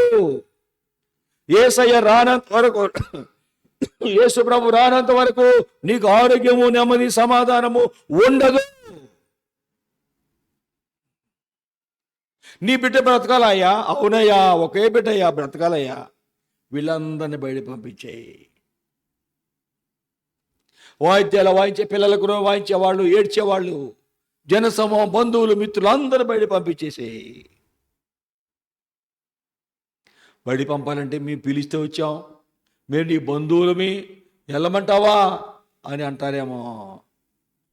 యేసయ్య దగ్గరికి వచ్చాక మొక్కమాటం, వాళ్ళు ఏమనుకుంటారో, వీళ్ళు ఏమనుకుంటారో, ఇప్పుడు దాకా అయ్యింది కదా, ఇక్కడేమంటారో కుదరవు. యేసయ్య దగ్గరికి వచ్చాక యేసయ్యకి సహాయం చేయాలి అంటే పంపించాల్సిందే, మొహమాటం పడకూడదు. నీ కుటుంబానికి ఆశీర్వాదం కావాలా? నీ కుటుంబానికి నెమ్మది కావాలా? నీ కుటుంబానికి అభివృద్ధి కావాలా? మొఖమాట పడకూడదు, పంపించేయి బయటికి. ప్రభుకి ఏమి ఇష్టం లేదో పంపించేయి బయటికి. అలా అన్నానయ్యా, ఇలా అన్నాను, ఎలా అన్నా కానీ కుదరదు, దీవెన లేదు నీకు. క్రైస్తవ్యంలో క్రైస్తవ్యంలో ఏంట్రా, క్రైస్తవ్యంలో ఆప్షన్లు లేవు, రాజీ లేదు. ఇది కాబట్టి ఇంకొకటి కుదరదు. రాజీ పట్టం లేదు, ఆప్షన్లు లేవు. పంపించాయి బయటికి. పిల్లల వాళ్ళు ఎవరెవరు ఉన్నారు అక్కడ? ఎవరెవరు ఉన్నారు? మత్తయి సువార్త 9వ అధ్యాయము 23వ వచనము. యేసు అధికారి ఇంటికి వచ్చి పిల్లల గ్రోలు వాయించేవారిని, గొల్లుని ఏడ్చేవారిని, జనసమూహాన్ని చూచాడు. యేసయ్య లోపలికి రావాలంటే ఎంతమంది అడ్డమైపోయారు ఆ పిల్లకి యేసయ్యకి మధ్యలో ఏమన్నారు? ఎవరున్నారు? పిల్లల గ్రోవుల వాళ్ళు ఉన్నారు, గొల్లు ఏడ్చేవాళ్ళు ఉన్నారు, బహుజనులు అడ్డం ఉన్నారు. యేసయ్య వెళ్ళనంత వరకు మరణమే. యేసయ్య వెళ్ళాలంటే వీళ్ళందరూ బయటికి వెళ్ళిపోవాలి. నీ కుటుంబంలో దీవెని కావాలంటే దేవుడికి నీకు అడ్డమే ఉన్నాయో వెళ్ళిపోవాలి బయటికి. రాజీ లేదు. వాళ్ళు ఏమనుకుంటారు, వీళ్ళు ఏమనుకుంటారో లేదు. అలా అనుకున్నంత వరకు నీ కుటుంబంలో నెమ్మది సమాధానం ఉండవు. నీకు నెమ్మది కావాలా, ఆశీర్వాదం కావాలా, సమాధానం కావాలా, రాజీ పడబాకు. యేసు ప్రభువు అంటున్నాడు, జన సమూహమును 25వ వచనము బయటికి పంపేశారు. ఎవరైతే జనాలందరూ వెళ్ళిపోయారో, ఎవరెవరు వెళ్ళిపోయారు బయటికి? పిల్లల గ్రోవులు వాయించేవారు వెళ్ళిపోయారు, ఏడ్చేవారు వెళ్ళిపోయారు, జనసమూహం అంతా వెళ్ళిపోయారు. వారందరూ అమ్మాయి మధ్యలో చనిపోయిన అమ్మాయి దగ్గర అడ్డమైపోయారు. జీవం ఈ బిడ్డకు రావాలంటే ఈ అడ్డం అన్నీ వెళ్ళిపోవాలి. ఇవన్నీ వెళ్ళిపోవాలంటే జీవమున్న యేసయ్య అక్కడికి రావాలి. యేసు అంటే రక్షకుడు అక్కడికి రావాలి. అందరినీ ఆ తండ్రి ఆశపడ్డాడు. నా బిడ్డ ఒకే బిడ్డయ్యా, 12 సంవత్సరాలయ్యా, మొకమాట పడనయ్యా, దయచేసి మీరందరూ వెళ్ళిపోండి. మా బంధువుని, ఇంతకాలం వచ్చే బంధువుని నన్ను వెళ్ళమంటావా? నేను మామని, అమ్మాయి యొక్క తాతని, అమ్మాయి యొక్క అమ్మమ్మని, అమ్మాయి యొక్క నాయనమ్మని, అమ్మాయి అంటే నా బహు ప్రేమ మేనమామని. నో వెళ్ళిపోండి బయటికి. నా బిడ్డ బ్రతకాలి, రాజీ లేదు, మీరెవరన్నా అవ్వని. యేసయ్య పంపించేయమంటున్నాడు. వెళ్ళిపోండి బయటికి. నా దేవుడు యేసయ్యకి నేను చెప్పుకున్నా, ఎంతోమంది నేను బాగు చేశాడు. దయ కలిగి నేను ఏడుస్తుంటే తట్టుకోలేక నా దగ్గరికి వచ్చాడు. నా కుటుంబాన్ని కాపాడాలని వచ్చాడు యేసయ్య. నా బిడ్డని బ్రతికించాలని వచ్చాడు యేసయ్య. అయ్యా వెళ్ళిపోండి, మీరు బయటికి వెళ్ళిపోండి. బయటికి పంపించేశాడు. అందరినీ బయటికి పంపించేశాడు. ఇప్పుడు ఎవరు వచ్చారు లోపలికి? లోపల ఎవరున్నారు? మరణం ఉంది, చనిపోయిన అమ్మాయి ఉంది. మధ్యలో అడ్డమైన వారందరినీ బయట పంపించేశాడు యేసు ప్రభు. ఎవరిని తీసుకున్నాడు ఇంట్లోకి? లోపలికి వెళ్ళి అందరినీ బయటికి పంపించేశాడు. ఆయన లోపలికి వెళ్ళి ఎవరెవరిని పంపించాడు యేసు ప్రభు? ఎవరెవరిని బయట ఎవరిని లోపల ఉంచుకున్నాడు? లూకాసు వార్త 8వ అధ్యాయం 51వ వచనం. పేతురును, యోహానును, యాకోబు వారిని, ఆ చిన్నదాని తల్లిదండ్రులు తప్ప ఎవరిని ఉంచలేదు లోపల. నా బిడ్డలు కావాలి. బిడ్డ మరణం నుండి జీవంలోకి రావాలంటే, ఈ బిడ్డ చనిపోయిన బిడ్డ, ఈ బిడ్డకు జీవం రావాలంటే నా శిష్యులు ఉండాలి, నన్ను నమ్మిన వారు ఉండాలి. పేతురుని, యోహానుని, యాకోబుని తల్లిదండ్రులను ఉంచాడు. తల్లిదండ్రుల రండి, జన్మించిన వారు మీరు రండి. లోపలికి వచ్చి ఏం చేశారంట? అందరూ ఆమె నిమిత్తము ఏడుస్తూ రొమ్ము కొట్టుకుంటుంటే ఏడవద్దు అని చెప్పి వారిని మాత్రమే లోపలికి తీసుకొని వెళ్ళాడు. ఆమె చెయ్యి ముట్టుకొని ఏమంటున్నాడు? ఆ చిన్నదాని దగ్గరికి వెళ్ళి ఆమెను ముట్టాడు. చిన్నదానా లే. 8వ అధ్యాయము 54వ వచనము. 54వ వచనము. అయితే ఆయన ఆమె చేయి పట్టుకొని, చిన్నదానా లెమ్మని చెప్పగా ప్రాణం తిరిగి వచ్చాను కనుక వెంటనే లేచెను. చనిపోయిన అమ్మాయి ఎప్పుడు లేచింది? ఎప్పుడు లేచింది? ఏమా చెప్పు. చనిపోయిన ఆమె ఎప్పుడు లేచింది?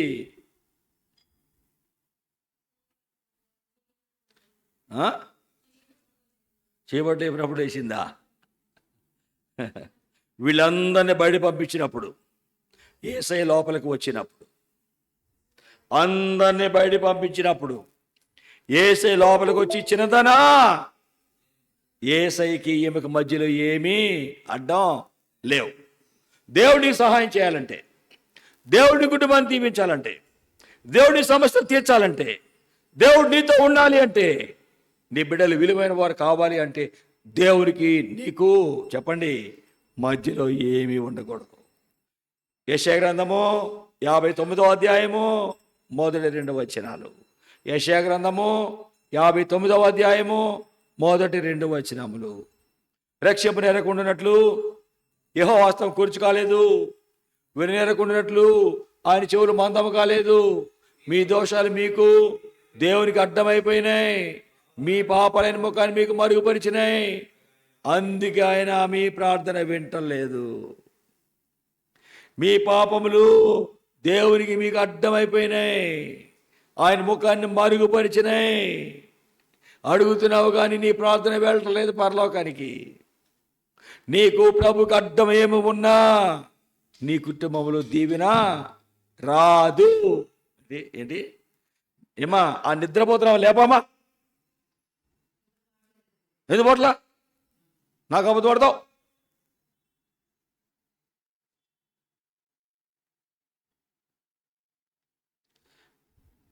సైతాను ఎవడో ఒకడు ఉంచుతాడు దేవుడి సేవకుని డిస్టర్బ్ చేయడానికి. ప్రభువుకి ఆ బిడ్డకి మధ్యలో ఎన్ని అడ్డమైపోయినాయి. గొల్లుమనేవారు, పిల్లలకు రోలు వాళ్ళు, జనసమూహం అడ్డమైనంత వరకు బిడ్డ బాగు కాలేదు. రక్షింపకుండా ఉండినట్టుగా యెహోవా హస్తము కూర్చు కాలేదు, విననేరకుండానట్లుగా ఆయన చెవులు మందం కాలేదు. మీ దోషాలు మీకు దేవుడికి అడ్డమైపోయినాయి, పాపాలైన ముఖాన్ని దాచిపెట్టినాయి, మరుగు చేసినాయి. అందుకే వింటలేదు. మీకు దేవుడికి అడ్డమైన ఏమని తీసివేసుకోవాలి. ఈ పిల్ల చనిపోయింది, ఈ పిల్లకి యేసయ్యకి మధ్యలో అడ్డం చాలా ఉన్నాయి. యేసయ్య అంటున్నాడు, నేను ఈ బిడ్డను బ్రతికిస్తా, అడ్డమైన వాటి తీసేయండి. నాకు ఈ బిడ్డకు అడ్డమైనవి ఉన్నాయి, తీసివేయండి. తీసివేశారు. యేసయ్య దగ్గరికి వచ్చాడు, అడ్డమేమీ లేవు, చిన్నదానా లే అన్నాడు. లేచి కూర్చుంది. యేసయ్యకి నీకు అడ్డం ఏమి లేనప్పుడు నీ కుటుంబంలో ఆశీర్వాదం ఉంటుంది. యేసయ్యకి నీకు అడ్డం ఏమీ లేనప్పుడు నీ అప్పులు తీరతాయి. యేసయ్యకి నీకు అడ్డం ఏమీ లేనప్పుడు చదువులో రాణిస్తావు. యేసయ్యకి నీకు అడ్డం ఏమీ లేనప్పుడు నీ ఉద్యోగం వస్తుంది, ఉద్యోగంలో రాణిస్తావు.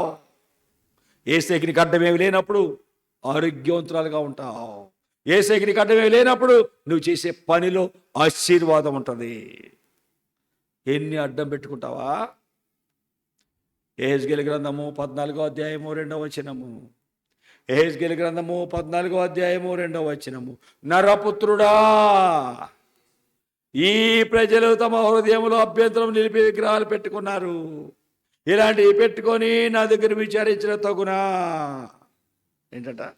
నరపుత్రుడా, ఈ మనుషుల హృదయంలో ఏం పెట్టారట? విగ్రహాలు పెట్టుకున్నారు, అడ్డమైనవి పెట్టుకున్నారు.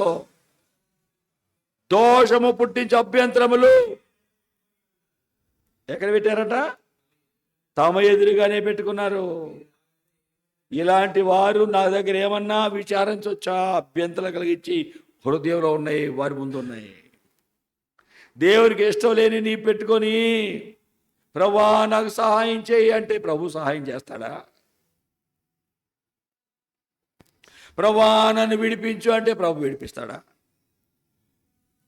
ఒక సహోదరుడు ప్రార్థన చేస్తున్నాడు, ప్రభా నన్ను క్షమించు, నా కుటుంబంలో ఆరోగ్యం పోయింది, నాకు నెమ్మది లేదు, పొలం పనిలో నేను దీవినట్లా, అప్పులు తీరటం లేదు, ప్రభా నన్ను క్షమించు, నీకు నాకు అడ్డం ఆ గొలుసే ఉంది ప్రభా, గొలుసు తీసేయి ప్రభా, క్షమించు ప్రభా అన్నాడు. అంటాడు, ప్రభా గొలుసే ప్రభా, నాకు నీకు అడ్డమైంది, నన్ను క్షమించు అంటున్నాడు. ప్రభా క్షమించు ప్రభా, గొలుసు ప్రభా, ప్రభా క్షమించు ప్రభా, గొలుసు ప్రభా, ప్రభా క్షమించు ప్రభా, గొలుసు ప్రభా అంటున్నాడు. పొద్దాగి అబ్బాయి ఏంటా నువ్వు చేసే ప్రార్థన? గొలుసానికి ఏముంది? ప్రభా నన్ను క్షమించయ్యా, గొలుసు అయ్యా అంటున్నాడు. గొలుసానికి ఏముంది? అయ్యా అందరు తెలిస్తే దొంగడు అంటారయ్యా, ప్రభువుకు తెలుసు, నాకు తెలుసులే అయ్యా. ఏంటంట? ఏం తెలుసంట? ప్రభువుకు తెలుసు, నీకు తెలుసంట. ప్రభువు తెలిసి ఇది తెలుసు కాదయా. అతిక్రమం దాచిపెట్టేవాడు వర్దలుడు, ఒప్పుకొని విడిచిపెట్టాలయ్యా. అతిక్రమములు దాచిపెడితే వర్దలమయ్యా. సామెతలు 28:13 ఒప్పుకొని విడిచిపెట్టాలి. ఒప్పుకొని విడిచిపెట్టాలంటే దేవుని దగ్గర ఏడవాలయ్యా. గొలుసేంటయ్యా? ఎవరయ్యా? అప్పుడు ఇది అంటే గొలుసెనకయ్యా గేద ఉందయ్యా, ఒక గేదయ్యా భలే బాగుందని, మాలి గేద పెద్ద గేదయ్యా, రోడ్డు పక్కన కట్టేసి ఉంటేనయ్యా, రాత్రి సమయంలో చిన్న లారీని తీసుకొని వెళ్ళి గేదెలు ఎక్కించుకెళ్ళి 70,000కి అమ్ముకున్నానయ్యా. ఎంతగా ఏంటంట? 70,000కి గేదెను అమ్మేశాను. ఈడిగాడిదా? ఈడి గేద అది, ఈడి గేద అది, దొంగోడు. ఏమంటున్నాడు దేవుడి దగ్గర? ప్రభా గొలుసయ్యా అంట. కొంతమంది ప్రార్థనలు ఎట్టుంటాయి, ప్రభు దగ్గర యథార్థంగా ఒప్పుకోట్ల కాదు, ఇలా ఒప్పుకోవాలి. లేకపోతే నీకు ప్రభుకి అడ్డం గొలుసు కాదు, గేద ఉంది. గొలుసు కాదు, నీకు ప్రభుకి అడ్డం గేద ఉంది, దొంగిలించిన గేద ఉంది. ఒప్పుకో ప్రభా, నన్ను క్షమించి, ఎక్కడ తీసుకెళ్ళి ఇచ్చినా పో. లేకపోతే నీకు దీవెన రాదు, నెమ్మది లేదు, సమాధానం లేదు. ప్రియులరా, సహోదరుడు తర్వాత దైవజనుడి మాట విని పశ్చాత్తాపడి పాపాలు ఒప్పుకొని ఆ గేద ఎవరి దగ్గర ఎక్కడ తీసుకున్నాడో డబ్బులు ఒప్పుకొని ఇచ్చేసాడు. కుటుంబంలో నెమ్మది లేనివాడు, ఆరోగ్యం లేనివాడు ఎప్పుడైతే తన పాపాలు ఒప్పుకున్నాడో కుటుంబంలో నెమ్మది వచ్చింది, ఆరోగ్యం ప్రభు ఇచ్చాడు. ప్రభువుకి నీకు అడ్డం ఏమి ఉన్నా నీకు నెమ్మది సమాధానం ఉండదు, గుర్తుపెట్టుకో. ప్రభువుకి బిడ్డకి మధ్యలో ఎంతోమంది వచ్చారు, అందరిని బడి పంపేయండి అన్నాడు. అందరూ వెళ్ళిపోయాక యేసయ్య మాత్రమే, శిష్యులు తల్లిదండ్రులు మిగిలారు ఆ ఇంట్లో. అడ్డమేమీ లేవు. యేసయ్య జీవం ఉంది, అక్కడ నిర్జీవమైన ఆమె ఉంది. ఇటు జీవం ఉంది, ఇటు జీవం లేని అమ్మాయి ఉంది. యేసయ్య మాట్లాడుతున్నాడు, చిన్నదనా లే. జీవం కలిగిన మాటలు ఆమె దగ్గరికి వెళ్ళిపోయినాయి. అడ్డమేమీ లేవు కాబట్టి జీవం కలిగిన దేవుని మాటలు ఆ బిడ్డ దగ్గరికి వెళ్ళిపోయినాయి. దీనికి ఈ ఫోన్కి నాకు మధ్యలో ఇది ఉందనుకోండి, వినపడుతుందా? వినపడతా చెప్పండి, నా మాట ఈ ఫోన్లో వస్తుందా? ఎందుకు రాట్లా? ఏమైంది? కరెంట్ బాగానే ఉంది, ఫోన్ బాగానే ఉంది, సౌండ్ వస్తుంది. నేను మాట్లాడుతూనే ఉన్నాను, ఫోన్ ఎదురుగానే ఉంది. ఏముంది అడ్డం? ఈ బుక్ అడ్డం ఉంది. ఇది తీసేస్తే బాగున్నారా బ్రహ్మాండంగా వచ్చింది. ఇది అడ్డం ఉంటే బాగున్నారా తెలియటం లేదు. అలాగే మనకి యేసయ్యకి అడ్డం ఏమున్నా మన జీవితంలో ఆశీర్వాదాలు ఉండవు. స్థలం లేదు యేసయ్యకి. స్థలం యేసయ్యకి లేకపోతే జీవం లేదు, సమాధానం లేదు, నెమ్మది లేదు, భద్రత లేదు, ఆశీర్వాదాలు లేవు, మరణం వెళ్తుంది. యేసయ్యకి స్థలం ఇచ్చే ఇక్కడ లేనప్పుడు మరణం ఉంది.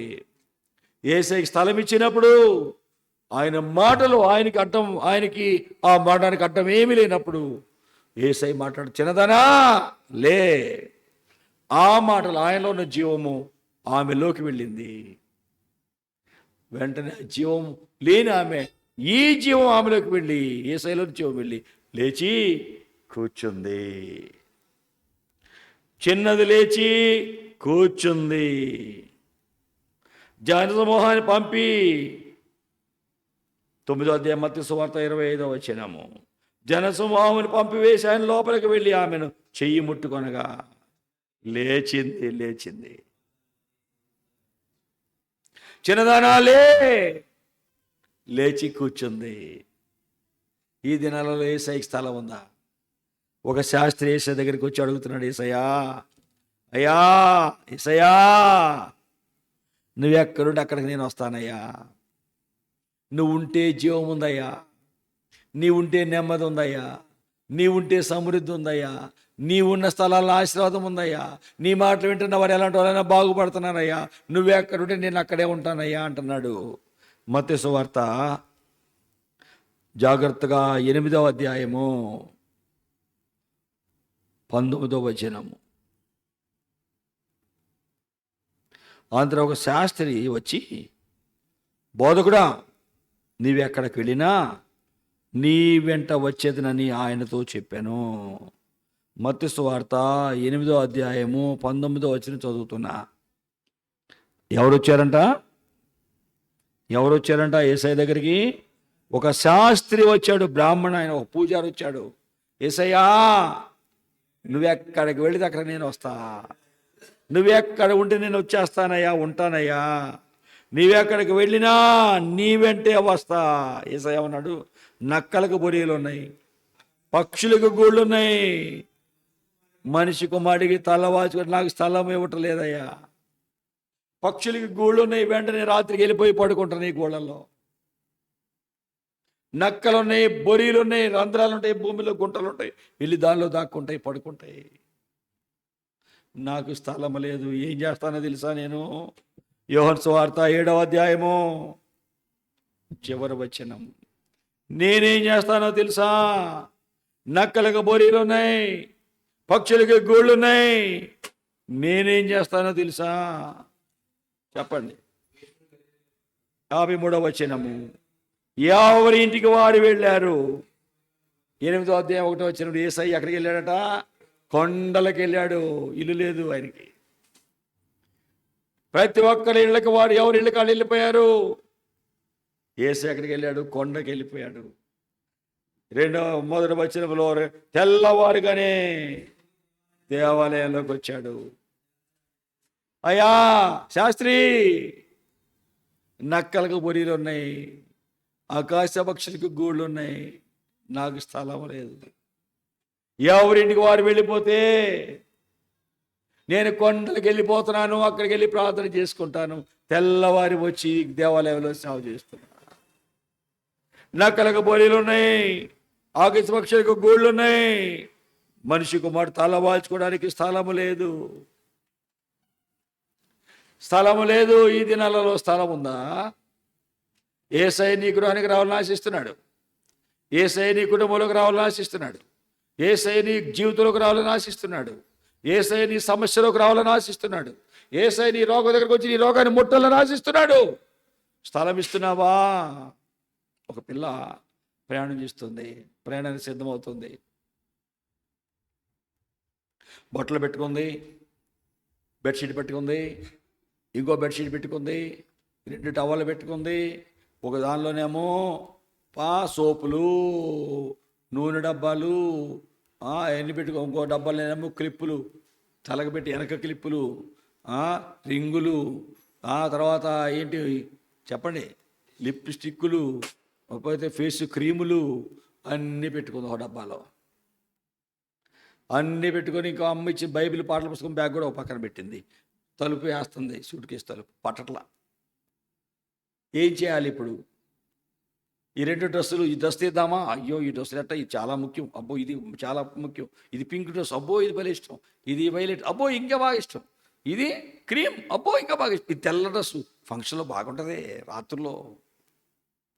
ఈ బెడ్షీట్లు ఒకటి కింద తీసుకుని కప్పుకోవాలిగా, 2 కావాలి. ఈ ఈ టవల్లో ఒకటి తడిస్తే ఉత్తుకుంటూ ఒకటి ఆరేసుకున్నప్పుడు తుడుచుకోవాలిగా, 2 కావాలి. మరి లిప్స్టిక్ డబ్బా తీద్దామా? అమ్మాయి తీస్తే అట్లా రోజుకొక రకం వేసుకోవద్దు.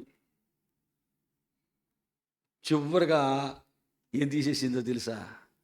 బైబిల్ బ్యాగ్ తీసి పక్కన పెట్టింది. అన్నీ కావాలి, అన్నీ కావాలి.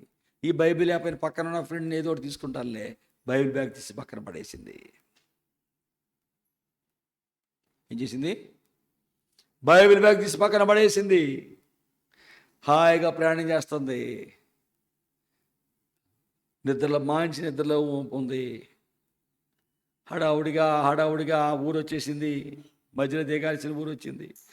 ఫలాని ఊరు వచ్చి చెప్పేశారు.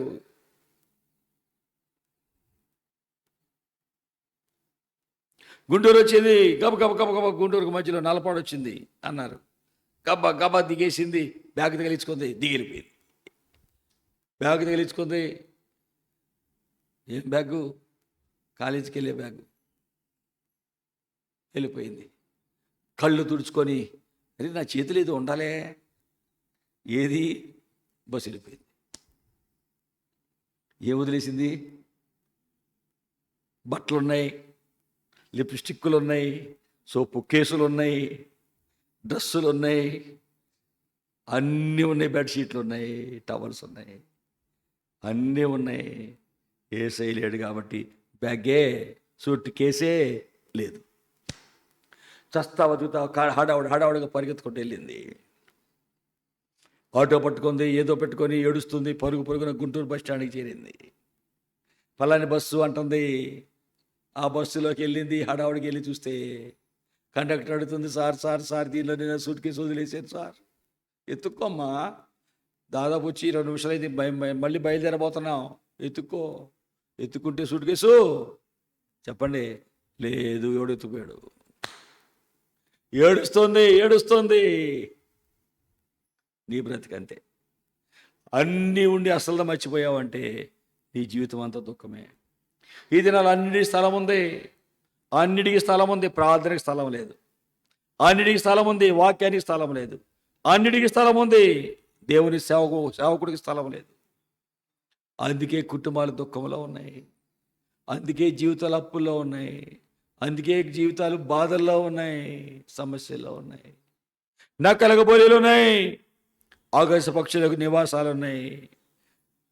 శాస్త్రి, నేను ఉంటాకి స్థలం లేదయ్యా, ప్రజలన్నిటికీ స్థలాలు ఇస్తున్నారయ్యా, నాకు ఇవ్వటం లేదయ్యా, నేను బలవంతంగా ఎవరి ఇంటికి వెళ్ళనయ్యా. ప్రకటన 3వ అధ్యాయం 20వ వచనం.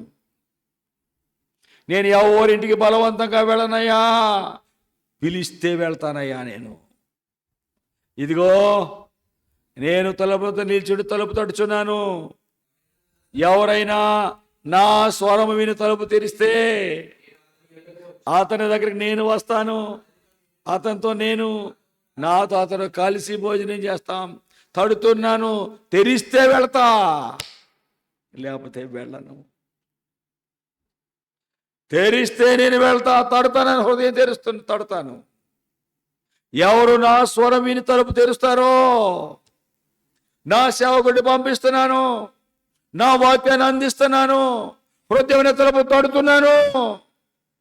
నా వాక్యం విని హృదయంలో నాకు ఇష్టం లేనివన్నీ తీసివేసి, అయ్యా నువ్వు రాయ్యా అంటే నేను వచ్చి ఆయనతో ఉంటా, వారితో కలిసి నేను నాతో వారు కలిసి భోజనం చేస్తా. యేసయ్యకి తలుపు తెరిస్తే చీకటి పారిపోతుంది. యేసయ్యకి తలుపు తెరిస్తే సమస్యలు పారిపోతాయి.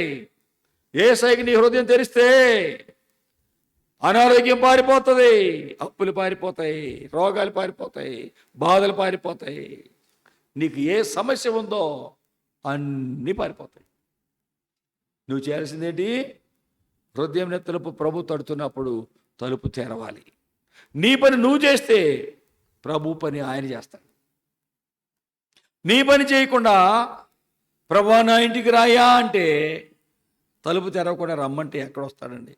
ఆ తలుపేస్తుంది, వెళ్ళి లోపల గ్లాస్ మంచినీళ్ళు తెమ్మన్నాను అనుకోండి, తలుపేస్తుంది, ఎక్కడ వేస్తావు? ఆ తలుపేస్తుంది, తాళం వేస్తుంది, పోయి అక్కడ లోపల గిన్నె ఉందమ్మా పట్టుకురండి, తెస్తావా? నా ఫోన్ లోపల మర్చిపోయానమ్మా తీసుకురండి, తెస్తావా? తలుపేస్తే ఎట్లా తెస్తావు? తలుపు తెరిస్తే తెస్తావు. నీ హృదయం అనే తలుపు తెరవాలి. చెడు అన్నీ నీ హృదయంలో పెట్టుకొని, దేవుడికి ఇష్టం లేని సినిమాలని నీ హృదయంలో పెట్టుకొని, పర పురుషుడిని పర స్త్రీని హృదయంలో పెట్టుకొని, మోస పనులన్నీ దొంగ లెక్కలన్నీ హృదయంలో పెట్టుకొని, ప్రభువా నువ్వు నా సహాయం చేయంటే నో నో నో నో అంటాడు ప్రభు. నీకు నేను సహాయం చెయ్యను అంటాడు ప్రభు. ఎవరో నాకు తెలియదు అంటాడు. దేవుని దగ్గరికి వచ్చావు, దేవుని సన్నిధికి వచ్చావు, అన్ని ఆయాసాలు దేవుని దుఃఖపెట్టి అన్ని హృదయాలు పెట్టుకొని ప్రభు దగ్గర ప్రార్థన చేస్తే ప్రభు నీకు సహాయం చేస్తాడా? మోయాబీయులు ఆయాసంతో ఉన్నత స్థలాలకు వచ్చారట. ఏంటంట? దేంతో వచ్చారట? ఆయాసం పెట్టుకొని, హృదయంలో పక్కన వాళ్ళ మీద ద్వేషం పెట్టుకొని మందిరానికి వస్తే ఏం దొరికిందంట? వాళ్ళకి ఏమీ దొరకలేదటండి. ప్రభు దగ్గరికి నీ హృదయం యథార్థ హృదయంతో వస్తే ప్రభు నీకు సహాయం చేస్తాడు. కానీ ఆయాసం పెట్టుకొని ప్రార్థన చేస్తే ప్రభు నీకు సహాయము చెయ్యడు. ప్రభు దగ్గరికి వచ్చిన నీకు ప్రభుకు అడ్డం లేకుండా చూసుకోవాలి. ప్రభు వాక్యం వింటున్నా నీవు ప్రభు వాక్యానికి నీకు అడ్డం ఏమి లేకుండా చూసుకోవాలి. ఉందా? అలాగా ఆయాసం పడకుండా యథార్థ హృదయంతో ప్రభు దగ్గరికి వస్తున్నావా? రాకుండా నువ్వు ప్రార్థన చేస్తున్నావు అంటే నీకు సహాయం దొరకదు. దేవుడికి ఇష్టం లేనివన్నీ నీలో పెట్టుకొని ప్రార్థన చేస్తే ఆయన నీకే సహాయము చెయ్యడు.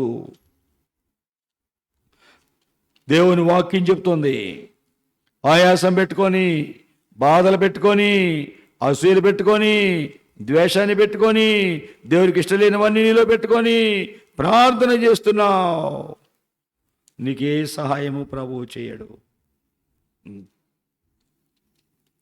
దేవుని దగ్గరికి వచ్చిన మనము యథార్థ హృదయంతో ప్రభువుని అడగాలి. ప్రభా, ఇప్పటివరకు నేను దుఃఖపెట్టింది చాలు ప్రభా, ఇక నన్ను మీరే ముట్టి రక్షించి నీ కొరకు నిలబెట్టు. నేను ఇప్పటివరకు చేసింది చాలు, నీ కొరకు నన్ను నిలబెట్టు అని ప్రభుని అడిగితే అప్పుడు ఆయన సహాయం చేస్తాడు. అంతే. ప్రభువు సహాయం చేయకుండా నువ్వు ఎలాగ ఎంతకాలం మొరపెట్టినా ప్రభువుకి నీకు అడ్డమని అన్నీ పెట్టుకో. దయచేసి క్షమించండి, యెషయా గ్రంథంలో ఉంటుంది ఈ మాట. యెషయా గ్రంథంలో 16వ అధ్యాయంలో 12వ వచనం చూస్తే దేవుని మందిరానికి వస్తున్నారు. ఎట్లా వస్తున్నారు? మోయాబీయులు ఉన్నత స్థలమునకు వచ్చి ఆయాసపడి ప్రార్థన చేయుటకు తమ గుడిలో ప్రవేశించినప్పుడు వారికి ఏమీ దొరకకపోవును. ఆయాసాలు పెట్టుకొని, కోపం పెట్టుకొని, ద్వేషం పెట్టుకొని, దేవునికి ఇష్టం లేనివన్నీ నీలో పెట్టుకొని వచ్చి ప్రార్థన చేస్తే ఏం ఉపయోగం? ఏమీ వాళ్ళకి దొరకకపోవును. ఏమి దీవెన లేదు.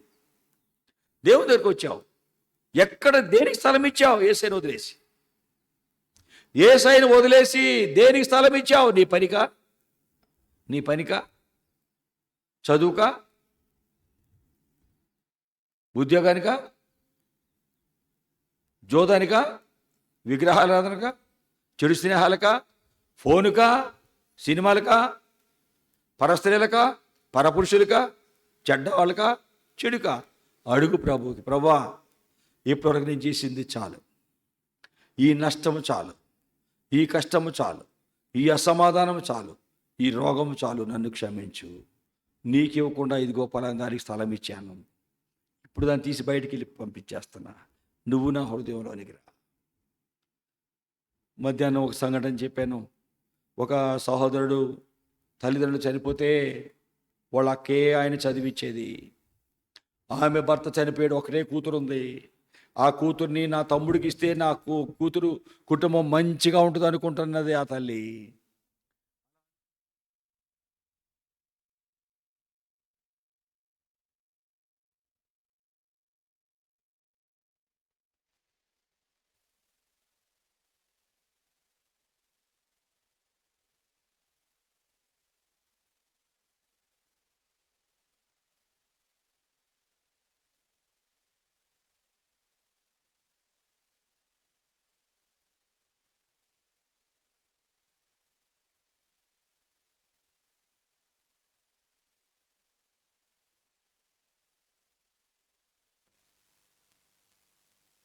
నేను సినిమాకి రాను, అరే దేవుడి మందిరానికి వెళ్తాను, ఇతను గొప్ప దైవజనుడు వస్తున్నాడు. నువ్వు హిందువుడు కదా, నువ్వు యేసు ప్రభు అంటావేంటి, చర్చి అంటావేంటి? ఒకప్పుడు నేను విగ్రహారాధికుడినే, ఏసైకి స్థలం ఇవ్వని వాడినే. నెమ్మది లేని సమయంలో ఏసై నా హృదయంలోకి వచ్చాడు. ఏసై నా హృదయంకి వచ్చే ముందు ఆయన నా హృదయంకి రావాలి, ఆయన నాకు ఉండాలని ఆశపడితే అప్పటి వరకు నా హృదయంలోని చెడు స్నేహాలు, చెడు అలవాట్లు అన్నీ అడ్డమైన తీసి బయటపడేశాను. అప్పుడు ఏసై నా హృదయంలోకి వచ్చాడు, ఆనందం ఇచ్చాడు. ఆనందం ఇచ్చాడు ఏసై నాకు. ఎంత ఆనందము, ఎంత ఆనందము చెప్పసఖ్యమా. రాజైన క్రీస్తు నా పాపంబులన్నీయు మన్నించి వేసేగా. రాజైన క్రీస్తు నా పాపంబులన్నీయు మన్నించి వేసేగా. నా పాపాలన్నీ మన్నించి నా హృదయంలోకి ఏసై వచ్చాడు. ఆనందం చెప్పలేను. అందుకే ఏసై నా హృదయంలోకి వచ్చాడు. నేను ఒకప్పుడు విగ్రహ ఆరాధికుడినే. ఏసై వాకి నెమ్మది లేక, సమాధానం లేక, చదువు సరిగా రాక, ఆరోగ్యం లేక, ఎప్పుడు పరీక్షల టైంలో జబ్బు అయిపోతాను, రాసే పరీక్షలు ఆగిపోతాయి, తప్పుతున్నాను. ఏసై వాక్యం విన్నాను. ఏసైకి నాకు అడ్డం ఉన్న పాపాలన్నీ ఒప్పుకున్నాను. యేసు ప్రభు నా పాపాలు క్షమించి నా హృదయంకి వచ్చాడు. ఆ దినం నుండి రోగాలు లేవు. మంచిగా పరీక్ష రాసి ఇంజనీరింగ్కి వచ్చాను. కాబట్టి నేను సినిమాకి రాను. ఈరోజు ఒక గొప్ప దైవజనుడు వస్తున్నాడు, రా ఒక్కసారి రండి అని పిలిస్తే ఒక్కసారి అన్నాడు, మేము ఈ క్రైస్తవులో మేమేమో సినిమా అంటుంటే హిందుడు నువ్వు యేసుప్రభు అంటావు, ఒక్కసారి రండి అంటే ప్రియులరా ఆయన మాట విని చర్చికి వెళ్ళాడు. ఆ దినాన ఈ గుడి జబ్బుతో బాధపడే ఆయన అనుకుంటున్నాడు, నా మృతికి, నా గతికి, నా బాధకి దేవుడు నన్ను వదిలేశాడు, ఈ జబ్బుతో నేను చచ్చిపోవాల్సిందే, నా మీద దేవుడికి దయలేదు, నన్ను వదిలేశాడు దేవుడు అనుకుంటున్నాడు. ఆ దినాన దైవజనుడు అంటున్నాడు, దైవజనుడు వాక్యం కూర్చొని వాక్యం వింటున్నా అతనితో, యవనస్తుడా దేవుడు నన్ను వదిలేశాడు, నా మృతికి గతికి అనుకుంటున్నావు, దేవుడు నిన్ను వదిలేలేదు, నీవే దేవుడు వదిలేశావు, నీ పాపాలే దేవుడు వదిలేటట్టు చేసినాయి. ఆయన నిన్ను ప్రేమిస్తున్నాడు, నీ కొరకు పరమ భాగ్యాన్ని వదిలి నరావతరికి లోకానికి వచ్చి నీ స్థానంలో నిలిచి నీ శిక్షను, నీ పాపాన్ని ఆయన భరించాడు. నీకు రక్షణ ఇవ్వడానికి ఆయన ప్రాణాన్ని బలిగా పెట్టాడు. పాపం లేని దేవుడు సజీవుడై లేచాడు. ఈ దేవుడు నిన్ను ప్రేమిస్తున్నాడు. యేసు ప్రభు నా మృతికి, నా గతికి దేవుడు వదిలేశాడు అనుకుంటున్నావు, ఆయన వదిలేలేదు, నువ్వే వదిలేశావు, అందుకే ఇలా అయిపోయావు. ఏంటి నా గురించే చెప్తున్నాడు ఈయన? ఇంతే అనుకున్నాను కదా నేను, నా మృతికి గతికి వదిలేసిన, అందుకే గుండె జబ్బు వచ్చింది, ఈ వయసులో గుండె జబ్బు ఏంటి నాకు అని నేను అనుకున్నాను కదా. ఈ అయ్యగారి నా గురించే చెప్తున్నాడు, చెయ్యి కూడా నా వైపు చూపిస్తున్నాడు. తర్వాత ఆదివారం వెళ్ళాడు, బాగుంది వాక్యం. అలా అలా వాక్యం అంతా విని పాపాలన్నీ ఒప్పుకొని రక్షించబడ్డాడు. ఆ తర్వాత పక్క కూతురు పెళ్లి చేసుకోవాలి ప్రభు అన్నాడు. నీకు నాకు మధ్యలో ఈ అమ్మాయి విగ్రహం అయిపోయింది, నువ్వు పెళ్లి చేసుకోకుండా నా పని చేయాలి. నువ్వు ఈ అమ్మాయిని నాకని ఎక్కువ ప్రేమిస్తున్నావు, విగ్రహం అయిపోయింది నీకు. ఈ అమ్మాయి విగ్రహం తీసివేయి. అమ్మాయి కావాలా, నేను కావాలా, కోరుకో. ప్రభా కష్టపడి చదివించింది ప్రభా, మా అమ్మ నాన్న లేరు ప్రభా, మా అక్కే నన్ను చదివించింది, వాళ్ళ అమ్మాయిని పెళ్లి చేసుకుంటాను అనుకొని చదివించింది ప్రభా, ఆ అమ్మాయిని నేను చూసుకుంటా, నీకు నాకు అడ్డం అమ్మాయి ఉండకూడదు. అమ్మాయి అయితే అమ్మాయితో నేను వెళ్ళిపోతాను నీ దగ్గర నుండి. ఒంటరిగా ఏడుస్తున్నాడు. ప్రభా గుండె జబ్బుతో అల్లాడుతూ చచ్చిపోవాలనుకున్నా నన్ను గుండె జబ్బు నుండి విడిపించావు, ఆరోగ్యం ఇచ్చావు. నువ్వు లేకపోతే అమ్మాయిని పెళ్లి చేసుకుంటానా? గుండె జబ్బు వచ్చి చచ్చిపోతే? లేదు ప్రభా, నువ్వే నాకు కావాలి ప్రభా, నా హృదయాన్ని నీకే ఇస్తున్నా ప్రభా. ఈ సమయంలో విగ్రహం తీసేసుకుంటున్నా. అక్క దగ్గరికి వెళ్ళాడు. అక్క ప్రభు ఇలా చెప్పాడు, ఏడుస్తుంది అక్క, నువ్వే నా కూతురు చూసుకుంటావు, మీ బావగారు చనిపోయాడు, నీ మీద ఆశలు పెట్టుకున్నాను, ప్రభు చెప్తున్నాను అనుకుంటున్నావుగా బాబు, ఆయన ఏం చెప్తా అలాగే చెయ్యి. ప్రియులరా, ప్రభువుని వెంబడించిన దైవజనుడు అలాగే వెళ్ళిపోతే మంచి భక్తి కలిగిన ఒక ధనవంతుడు, పెద్ద ఉద్యోగస్తుడు ఈ అమ్మాయిని పెళ్లి చేసుకున్నాడు. మందిరాన్ని తీసుకెళ్ళేవాడు, సంతోషంతో వాళ్ళ అత్తగారిని చూసుకునేవాడు, సంతోషంతో ఆ కుటుంబం సగం, ఒకటే కూతురు, సంతోషంతో నా కొడుకు, నా తమ్ముడు దేవుడి సేవకు వచ్చాడు, దేవుడి కోసం నా తమ్ముడిని ఇచ్చేసినందుకు దేవుడు నా కూతురికి మంచి అల్లుడిని ఇచ్చాడు, నన్ను వాళ్ళకి తల్లిలాగా చూసుకుంటున్నాడు, ప్రభువుకి వందనాలని చెప్తూ సాక్ష్యం చెప్పేది. తమ్ముడు ఏ మీటింగ్కి వెళ్ళినా అక్క కూడా అక్కడికి వచ్చేది. తమ్ముడు వాక్యం చెప్పిన తర్వాత అందరికీ యేసుప్రభు ఎంత మంచి దేవుడో సాక్ష్యం చెప్పేది. ప్రియులారా, ఆ సహోదరుడు, ఆయన గొప్ప దైవజనుడు సాలమనయ్య గారు ఎంతోమంది దీవెన అందించిన దైవజనుడు. ఇటువంటి గొప్ప గొప్ప దైవజనులు ఆయన మా ఇంటికి వచ్చేవారు. ఆ దైవజనులతో అనుభవాలు మాకున్నాయి. ఈ దినాన ప్రభువుకి నీకు అడ్డమేముంది? ప్రభు నీకు సహాయం చేయాలని చూస్తున్నాడు. ఆ బిడ్డని బ్రతికించాలని చూశాడు. బిడ్డ చచ్చిపోయింది. బిడ్డని బ్రతికించాలంటే మధ్యలో చాలామంది అడ్డమైపోయారు. ప్రభు వాళ్ళని బయటికి పంపేయండి అన్నాడు, తీసేయండి అన్నాడు. ప్రభు మాట విన్నప్పుడు ఆ కుటుంబంలోనికి జీవం వచ్చింది. ఈ దినాన నీ సమస్యలేంటి? నువ్వు ప్రభు దగ్గరికి వచ్చావు, నీకు ప్రభుకి అడ్డం ఏమున్నాయి? తీసివేయి బయటికి. ప్రభు ముందుకు నీవు రానివ్వు. ప్రభు ముందుకు రానివ్వు. ప్రభువా, అడ్డం ఇవన్నీ తీసేశాను ప్రభువా. త్రాగుడు ఉంది, చెడు స్నేహాలు ఉన్నాయి, జోదం ఉంది, సినిమాలు ఉన్నాయి, ఇదిగో ఇది ఉంది, నీకు నాకు అడ్డం తీసేస్తున్నా. నువ్వు నా ఇంటికి, నా హృదయంలోకి రా, నాలోకి రా. ప్రభు నీ ఇంటికి వస్తే, ప్రభు నీ కుటుంబంలోకి వస్తే, ప్రభు నీ జీవితంలోకి వస్తే, ప్రభు నీ హృదయంలోకి వస్తే ఎవరెవరైనా ఆనందం, సంతోషం, సమాధానం నీకుంటుంది. కావాలా? ఈ ఆనందం కావాలా? ఈ సంతోషం కావాలా? ఈ నెమ్మది కావాలా? ఈ భద్రత కావాలా? ఈ జీవం కావాలా? ఆయనకి ఇష్టం లేకపోతే తీసి పడేసి యేసయ్యకి స్థలం ఇవ్వు. యేసయ్యకి స్థలం ఇస్తే నీ కుటుంబం ఉన్నతమైనది అవుతుంది. యేసయ్య ఉన్న ఇంటిలో సాతాను శక్తులు రాలేవు, ఉరుకుతాయి. వెలుగుంటే చీకటి వస్తుందా? యేసయ్య లేకపోతే చీకటి వస్తుంది. యేసయ్య వెలుగు. యేసయ్య ఉన్న స్థలాలలో దయ్యపు శక్తులు రాలేవు. ఇన్ని సంవత్సరాలుగా ఆయన సేవ చేస్తున్నా యేసయ్య నాతో ఉన్నాడు. ఎన్ని స్థలాల్లో ఆయన ప్రేమను పంచుతున్నాను, ఆయన భద్రతను ఇతరులకు అందిస్తున్నాను. అనేకులు దీవించబడుతున్నారు. ఆ దీవెన నా కళ్ళారా చూస్తున్నాను. నా సేవకుడా, నా మాట విని నేను చెప్పిన పని చేస్తున్నావు. నేను నిన్ను విడువను, ఎడపైన నీతో ఉన్నా, భయపడకు. ప్రభు నాతో చెప్తున్నాను, నడిపిస్తున్నాడు. ఇంతవరకు సేవ జరుగుతుందంటే ఆ ప్రభు నాతో ఉండబట్టే. ఆయన నా హృదయంలో ఉండబట్టి నా ఇంట్లో ఉన్నాడు. నీ హృదయంలో ఉన్నాడా?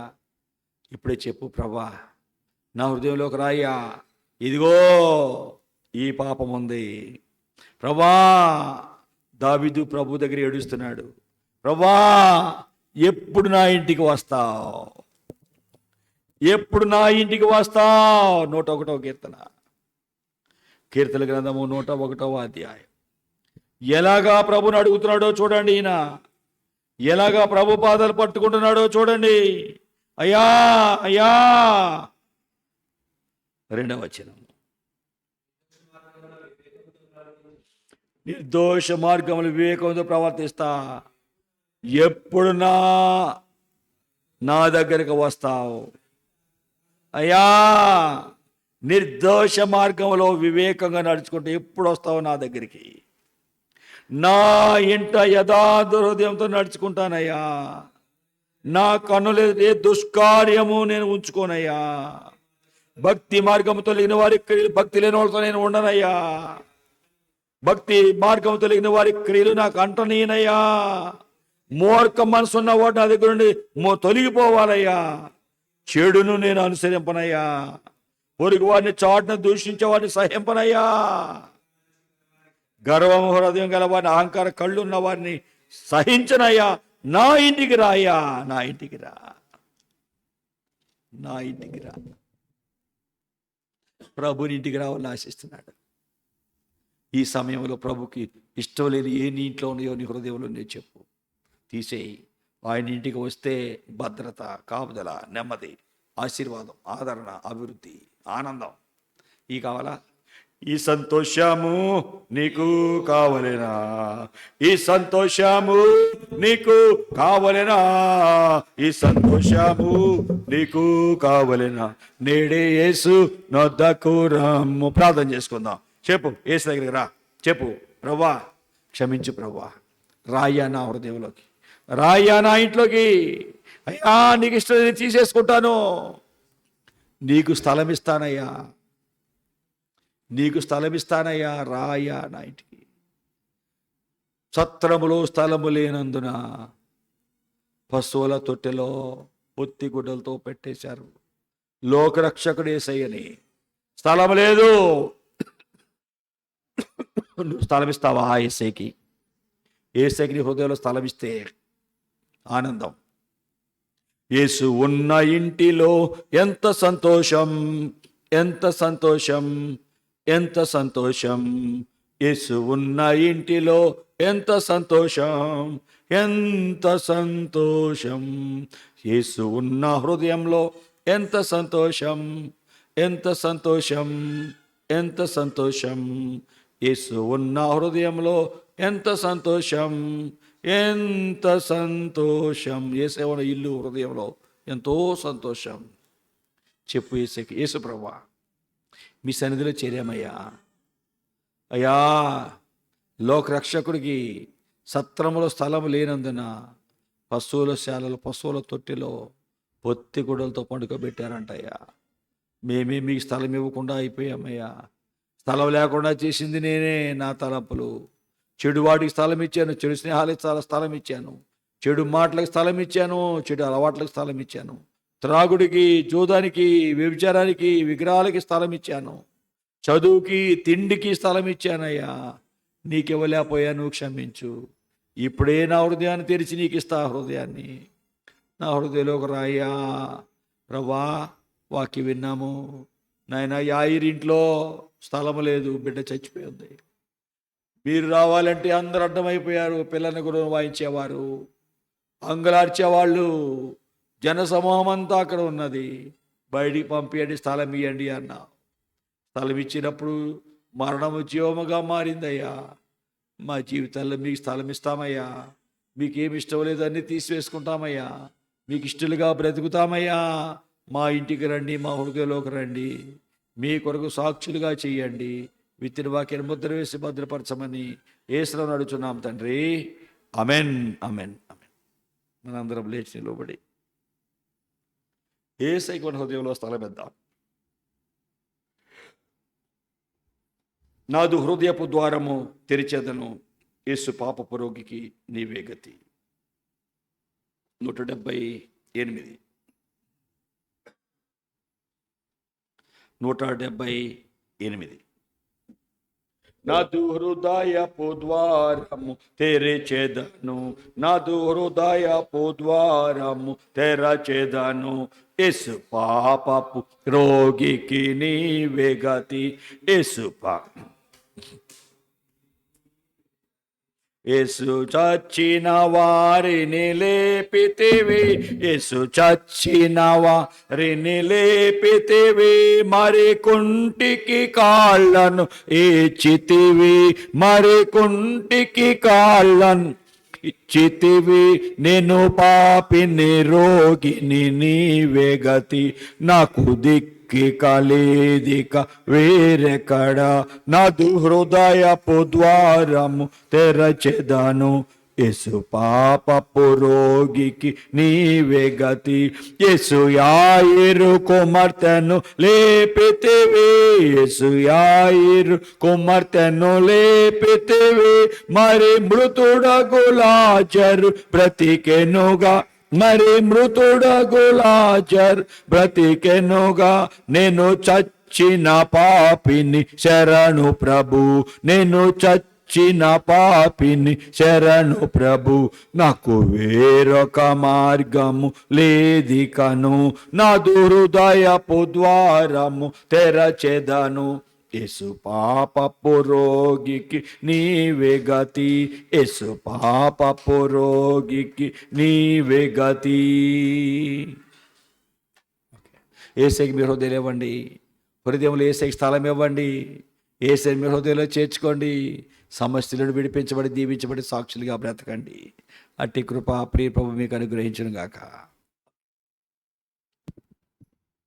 అయ్యగారికి అమ్మగారికి వందనాలు, సంఘం అందరికి వందనాలు. నాకు పోయిన వారం చెప్పాల్సింది సాక్ష్యం నేను చెప్పలేకపోయినందుకు నన్ను క్షమించు. నోరంతా పెదాలతో కూడా శుభ్రంగా పొక్కినాయి. నేనేమి పోయకుండా తండ్రి నీకు సాక్ష్యం చెప్పుకుంటాను అనుకున్నాక దేవుడు తగ్గించింది. కానీ పొద్దున్నే నొప్పులు బంది కాడుతూ ఉన్నాయి. కొబ్బరి నూనె రాసుకొని దేవుడు రక్తం రాసుకొని సాక్ష్యం చెప్పుకుంటున్నాను. నాకు అన్ని నొప్పులు తగ్గినాయి. మీ అందరికీ వందనాలు. దేవునికి స్తోత్రం. ప్రభుకి మహిమ కలుగును గాక. ప్రభు ఇచ్చిన ఈ సాక్ష్యం నేను దీవించుగాక. యేసు ప్రభా, మీరు ఇచ్చిన వాక్కులను బట్టి వందనాలు, ఇచ్చిన సాక్ష్యాన్ని బట్టి వందనాలు. ప్రభా, స్థలం లేని సమయంలో నాయన సత్రంలో స్థలం లేనప్పుడు పశువుల తొట్టిలో పండుగ పెట్టారు. స్థలం లేదు అన్నారు. స్థలం లేనంత వరకు మీకు స్థలం ఇవ్వకపోతే మరణం వెళ్ళింది ఆ ఏరింటిలో. నాయన మీకు స్థలం ఇచ్చినప్పుడు జీవం వచ్చింది, మరణం జీవంగా మారింది. ప్రభా, మీరు మాలో ఉంటేనే మాకు జీవమయ్యా. మా చదువు, మా అందము, మా జ్ఞానము, మా డబ్బు, మా భూములు, మా బంగారము మాకు సహాయము చెయ్యవు. మీరు మా హృదయంలో ఉంటే మాకు సహాయమయ్యా. అయ్యా, బిడ్డని పుట్టండి, మీరు స్థలం ఇవ్వండి అంటున్నావు. నీకు ఇవ్వకపోతే ఏమున్నది సున్నాయే. నీకు స్థలం ఇస్తే మీరు మా హృదయంలో ఉంటే ఏ పని చేసినా అక్కడ ఆశీర్వాదం ఉంటుంది. కాబట్టి గుర్తించి సత్యం తెలుసుకొని మీ కొరకు బ్రతుకున్నట్లుగా మాకు సహాయించి విత్తిన వాక్యాన్ని ముద్ర వేసి భద్రపరచు. మీరే మీ సన్నిధి నైనా ఈ బిడ్డలతో సేవలో ఉంచి నడిపించమని, ఈ బిడ్డల ప్రతి అక్కర్లు మీరు తీర్చమని ఈ సమయం ఇచ్చినందుకు వందనాలు చెల్లించుకుంటూ యేసునామమున నడుచున్నాం తండ్రి, ఆమేన్. తండ్రి దేవుని దయ, ప్రభువైన యేసుక్రీస్తు యొక్క కృప, పరిశుద్ధాత్మ దేవుని సహవాసం మనకు తోడుగా ఉండి ప్రభువుకు మన హృదయంలో స్థలం ఇచ్చి, మన గృహంలో ప్రభువుకు స్థలం ఇచ్చి, ప్రభు ద్వారా మేలు పొందుకొని సాక్షులుగా బ్రతుకున్నట్లుగా ప్రభు సహాయం చేసి నడిపించి దీవించును గాక. ఆమేన్, ఆమేన్, ఆమేన్. అందరికీ వందనాలు. ఓకే, ఒక చిన్న